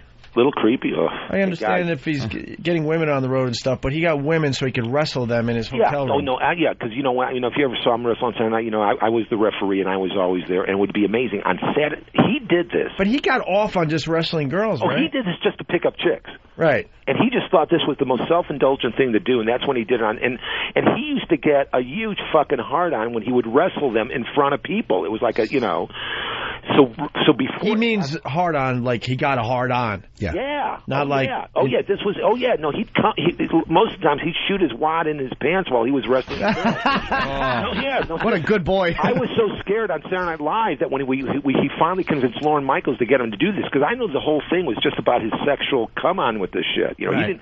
He didn't care. He would actually say, I can't believe Lorne Michaels is going to let me wrestle women on TV. He says, Bob, this has no entertainment value whatsoever. This is totally self-indulgence on my part, and I love it. So he would get the girl. So that is why he's in those long, when you see him wrestle, he's in these long johns. And backstage at Saturday Night Live, he would put on a jockstrap. I would take a whole roll of duct tape, gaffer's tape, and wrap it around him. Then he put on a bathing suit over that, and then he put on the long johns and then the bathing suit, because I was afraid he was going to pitch a tent on live Saturday Night Live. Oh, that's great. People would understand that would have been a moment. I got it. He fucked 80% of the women that he wrestled. 80%. Jesus. And we did this in concert on tours across the country when we played colleges. And 80% of these women, and that's what it was all about. Amazing. That's he was a wallflower. He would never be able to. He didn't drink. He wouldn't go into a bar. He could never pick up a girl. But on stage, the way we designed it, to have the women come on stage, and then I put my hand over their heads because the audience would pick who was going to wrestle him, and of course the guy's going to pick the hottest looking babe up there. So they selected. So every time, I'm telling you, we did this. Sometimes we'd have mad boyfriends wanting to kick his ass and everything else. But while he would be wrestling them on Saturday Night Live, if you watch his mouth move, because everybody's screaming when he's wrestling, I'm down there, and this is what I would hear, because I would be the ref on the mat. He's trying to pin the girl's trying to pin him, and this is what I would hear him say. Nobody could hear this. He'd say to the girl, he said, "Can you believe it? You're on Saturday Night Live right now. Millions of people are watching us." He says, "I want to make love to you so fucking bad." He says, "You come backstage afterwards and you talk to Zamuda here." He says, "This is it, man." He says, "This is so hot." This is what I would be hearing. Wow. So he just wanted to fuck these girls, and wrestling was a good ruse. Yeah, that's all it was. It's just a way to pick up chicks. What a strange way to pick up chicks. Yeah. It worked. Wow. Yeah. Great guy, though. We're very happy you called what a him. Wonderful artist, huh? Yeah, absolutely. No, honestly, absolutely. Recently, I just started watching Andy Kaufman clips on YouTube. I haven't watched in a while, and finding some cool things up there. Man, Isn't that odd? He died of lung cancer, and his name was Kaufman. Yep. Mm-hmm. Just find that odd. Yeah. Well, we wrote a script for Universal Studios called The Tony Clifton Story. And that script was handed in 4 years. Oh, God, this is amazing. 4 years before his death, and on page 112 of the Tony Clifton Story. You could get this online, and people who have the script. In that, he has Tony Clifton die of lung cancer at Cedars-Sinai Hospital. 4 years later, he would die of lung cancer at Cedars-Sinai. Yeah, how come he killed him so quick? Did he had no idea he had it, and by the time he found out, it was this was the cancer that he had was very fast. It's the one that gets in the lungs and boom, and it's like 1 out of every 100,000 people get this. Only you could have given him a good luck, bro, Opie. Well, Peter Jennings, I think, had the same form of lung cancer, if I'm not mistaken. Yeah, it's fast with those guys. Speaking of Tony Clifton, I could talk to Bob all day. The Tony Clifton character was so brilliant because it was a character that Andy Kaufman started with. Yep. And then handed off to Bob. And then people are booking Andy Kaufman, thinking they're getting Andy Kaufman doing Tony Clifton. And Andy Kaufman is sitting home laughing, and just another prank he pulls on everybody. And there's Bob Zamuda on these huge TV shows because they assumed it's Andy under the makeup. I did. David Letterman, who likes to think he's such a control freak and he's got everything figured fucking out, right? Yeah. Clifton did Letterman 3 times, and in fact, it was me. And I was talking about a mattress. Job. You can't tell. Yeah, we have a mattress. Hold on a minute. Yeah. Jesus. Who hit a button? What? Oh no, it's Bill. Oh my. Oh, it was Bill. Oh, Bill is freaking out. One of the guys in the engineer booth hit a button for a mattress commercial. For a mattress commercial in the middle of you speaking. Sorry, Bob. Maybe they were censoring me. Yeah, Bob, just back up like 10 seconds and continue. So anyway, what was I saying? What were we talking? Yeah, exactly. See what the fuck happens? This guy, fire him. You lost the headsets, right? Doesn't make This is even worse. What the hell's going on? Doesn't make enough money to fire him, unfortunately. Well, you were talking about what the fuck? Oh, David Letterman. Yeah, Letterman, who's a control freak. Letterman as Tony Clifton. Letterman is convinced it's Andy Kaufman because we kept it. The only people that knew this was Andy. I wasn't even allowed to tell my mom or my wife at the time that I was on. I'm going to be on David Letterman. What a great bit. Sworn to secrecy. Couldn't tell anyone. Working for Andy Kaufman was like working for Harry Houdini, And I sat there, and during one of the commercial breaks, Letterman turns to me, and he says during the commercial break, he says, "Andy, if it wasn't you, I would swear it was somebody else." And he did not know this, until years later, until years later. He found out he'd been duped? The best one is, and just like in the movie, this was the great one, one of the greatest moments, is Andy, so Harrah's Casino in Tahoe calls George Shapiro, Andy's manager, who Danny DeVito played in the movie, and says, we want to book Tony Clifton up here in Harris. And George goes, well, it's not Andy Kaufman, just what you were talking about. And the guy goes, oh, yeah, I know it's not Andy, thinking that, Andy denies he's Tony. But George is going, no, it's really not Andy. And the guy goes, okay, I know, I get it, but we want to book him anyway, thinking they're getting Kaufman. So I go there for a 2-week run in the main room of Harris Casino, right? Now, Andy would show up during the day walking around the casino to be seen to pull off this illusion. People would come up to him, what are you doing here, Andy? And he said, oh, I came to see Tony Clifton, right? And they go, yeah, sure, Tony Clifton. Yeah, wink, wink. So anyway, and I would go up every night and play Tony. Now, most of the time when I was up there, Andy at night would be over at the Mustang Ranch, getting laid. He was very heavy into the hookers, but occasionally he would show up while I was on stage, and he'd put on a beard, and a long wig, and sunglasses, and he would start heckling Clifton, saying, why do you do this? We know you're Andy Kaufman. Why don't you take off that makeup? And he would cause such trouble in the place. And remember, nobody knows it's Andy Kaufman, that the security from Harris would come out and haul him away. Little they know, they were hauling away the guy they hired. Now, the best of this, and this is the best moment. So anyway, every time I'm on stage every night and I'm doing Clifton, I look out, and right around the same time in the show, I look in the back of the theater, and there's because it's there, guys, it's next to Caesars, and there was one of these brick wall, sex shows, Zostic's Vegas dance topless girl shows. So I'd sit there. This one girl was a huge Andy Kaufman fan. She'd be in a rope. She'd run over from Caesars. She had a little break in her show to watch Clifton because she loved Andy, And I finally asked, as Tony Clifton asked one of the security guys when I said, "What is that girl coming back there?" And they said, "Oh, well, she's a big fan of Andy Kaufman's." So I figured, well, this is too good to pass up. So what I did the last couple nights, I got in contact. Tony Clifton got in contact with her, right? He's fucking the shit out of her the last couple nights. And then when she keeps saying, Andy, why can't you take off this Tony Clifton makeup? I'm giving her some bullshit that, the run was extended.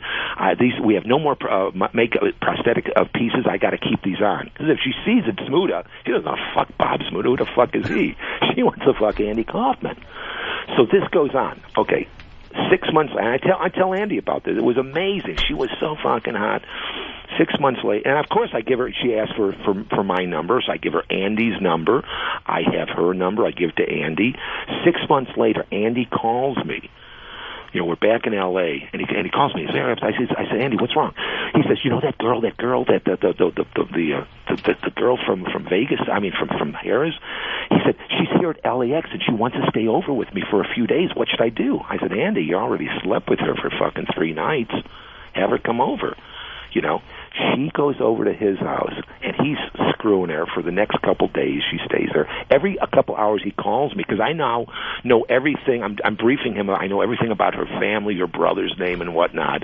She thinks this is the same guy she was screwing in Tahoe. Now, what makes this so bizarre is that Andy was Jewish. Oh boy, I'm a good Catholic boy. One of us was circumcised and the other one was not. So I don't know what the fuck she was thinking. If I strapped on some kind of prosthetic or something, on my cock. Well, who's cut? Are you clipped or unclipped? I'm unclipped.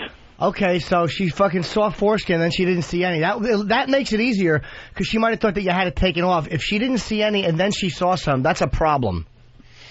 Who cares about the detail? This whole thing's crazy. Yeah, that is a crazy story. But Bob, that's the kind of shit we would do. Zamuda, all the time. I'm going to see you in Vegas this Friday, and I'm going to go to Comic Relief. Let me give you the big plug here. It's great that you're doing it again for Katrina victims. It's Comic Relief 2006. It's going to be this Saturday, November the 18th. It's 9 o'clock to midnight, and it's live. It's taped late on the West Coast, I think. It's on HBO and TBS simultaneously. Yep. And it was announced today, let's see, that, it was announced today. Okay, this is an old press release we have. Right. And it's going to be from Caesars Palace in Las Vegas. Obviously, Robin Williams, Billy Crystal, you gave the whole thing, Whoopi Goldberg, and a whole shitload of very famous people, man. And thanks so much for calling in. I'll definitely see you out there Friday. Bob, thank you so much. Thanks, Bob. I'll talk to you guys later. Take care, buddy. Okay, bye. Bye. Bob Zamuda.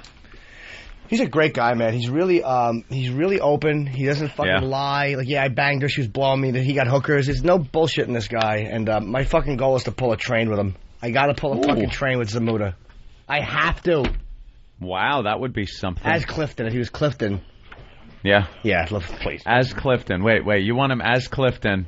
I want him to get a girl on a rotisserie or something? While she's blowing me, while he's fucking her, I let Tony take the power position. And I just want to get blown while Tony Clifton fucks her.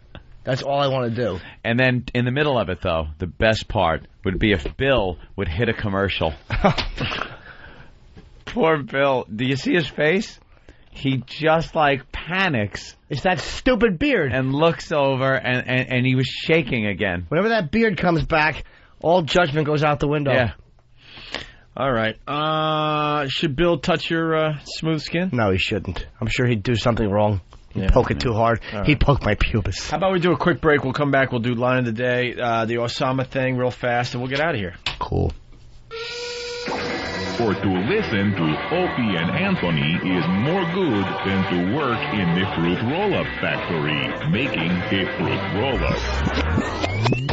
When I was in Russia, we work and make things that's so much better than your American. Because what do you?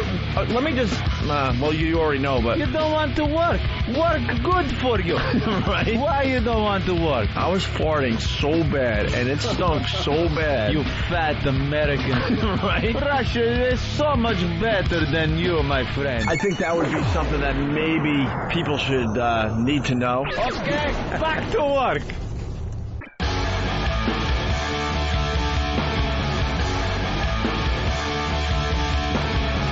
I like talking to Bob. That was pretty cool. Good. Really fast, some trick. Cops bust Halloween Osama dresser. This happened in Portland, Maine. A Democratic activist. Oh wow, this is okay. I didn't know this had a political angle on this. I thought it was just some dope in a Halloween costume. Portland, Maine, a Democratic activist who once exposed President Bush's drunken driving arrest was charged yesterday with terrorizing people by dressing up on Halloween as Osama bin Laden. Halloween or not, in this day and age, you do not get to dress as an international terrorist and wave what appears to be an AK-47 at rush hour traffic. Oh, okay. See, that's the fucking crime. Not the fact that he's dressed up like Osama. Right. On Halloween, you got to think... You can dress like Osama for Halloween. Who thought there was... Yeah, but you can have a fake gun. Oh, you're waving at traffic. If you're waving a fake gun at traffic and it looks like a real gun... It's Halloween, though, man. You're going to see all sorts of weird shit. Yeah. But they're going to get a trick, and we're going to get a treat.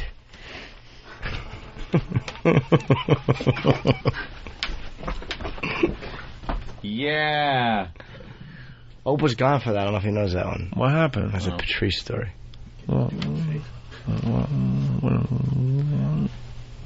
Shut up. Ew. Shut up. Ew. Oh, to bring you right back to that classroom. That's awful. Shut up. Let's and then nothing. Wait, let's play that without anyone saying anything, because I'm sure there's a few listeners out there that could do some real good stuff with that clip. Shut up. Shut up. Shut up. There you go. Use that. I realized the more I interfered, the more I'd have to hear it. Because it wasn't. That's true. It's a clip. You could just play it all day. Tom Connolly's costume included a rubber mask and plastic dynamite and grenades in addition to the toy assault rifle. Before he was arrested, Connolly walked toward officers as plastic grenades tumbled onto the ground, and officers said, all right, this guy's just a dope. Yeah. Anderson said Connolly created an incredibly dangerous situation for motorists, for police, and for himself. He's lucky he didn't get shot. Connolly's lawyer, blah, blah, blah, said yesterday there was no mistaking Connolly for a terrorist on Halloween. Said there was no mistaking Connolly for a terrorist. Connolly does sound like a jerk-off. He said Connolly was holding a sign with a political statement about the Taxpayer Bill of Rights, or Tabor. Police said at least one person who saw a sign held by Connolly thought it was Taliban. Oh, my God. People are dopes, though. Tabor is spelled T-A-B-O-R, and there were some people out there that thought it said Taliban. Taliban. Oh, wow. That's There's great. a lot of dopes involved in this story. Connolly, 49, made headlines when he divulged Bush's drunken driving arrest days before the 2000 election. Fruit Derek from work. I have your PS3 coming, but I'm at work, so I can't call. How much you give me for it, yo? $250. $250. $250 for what? Yeah. $30. What do you got in front of you there? $250. What do you got in front of you? A banana. What? A banana. It's a big one. What's it classified as? I don't know. It's not a vegetable. I'm sure of that. A legume? A legume. What the hell's a legume? Don't you swin in a legume? It's a legume. Swin? Don't you swin in a legume? Jesus. Give me a pit. I wanna. It's not chew a piddle. I want to chew piddle. All right. Here, have my banana. Ooh. Banana. Like a monkey. All right, we had a fun show today. We got 2 runner-up lines of the day, Anthony. Okay. Let's hear the first runner-up line of the day. No, finish it. So Anthony said... It's a montage. Oh, my God.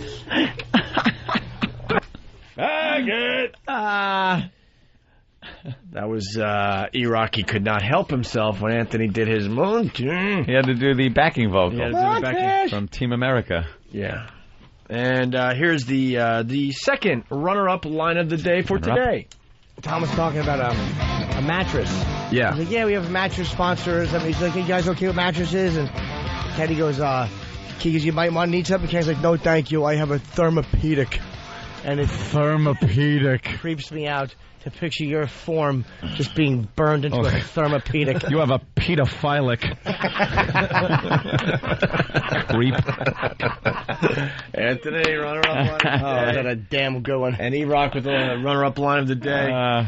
Today's line of the day sponsored by BowDogFight.com. Log on and watch American fighters battle for the right to represent the U.S. in a bout against the Russians. It's all on BowDogFight.com. I'm amazed that anything beat that line. Oh.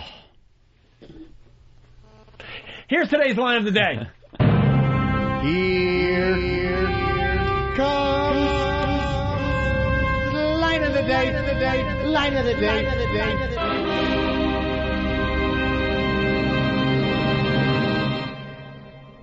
I heard my parents one time. I got the call, and there was something sexual going on. No, there wasn't. And I was disgusted.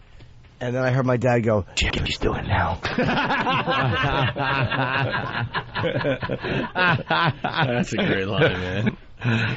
He does get me all the time with that. Yeah. And even though I wound up pulling it out, I have to say pedophilic. Whatever you said it. Hey, pedophilic. A damn good one. And a lot of questions out there. Oh. Someone wants to know who has the better shut up, E-Rock or Jimmy? Well, I don't know. Let's give it to E-Rock. Let's go back. I'd rather we didn't. 9. It's either Jimmy or E-Rock with the better shut up. A good one. Let me. All right, here's Jimmy's. Right. Shut up! Oh my God! Oh, is that so bad? You rarely sound douchey, man. I gotta tell you, Jimmy. Shut up! Shut up! Yeah, his is just. Shut up! Shut up! Yeah. Mm-hmm.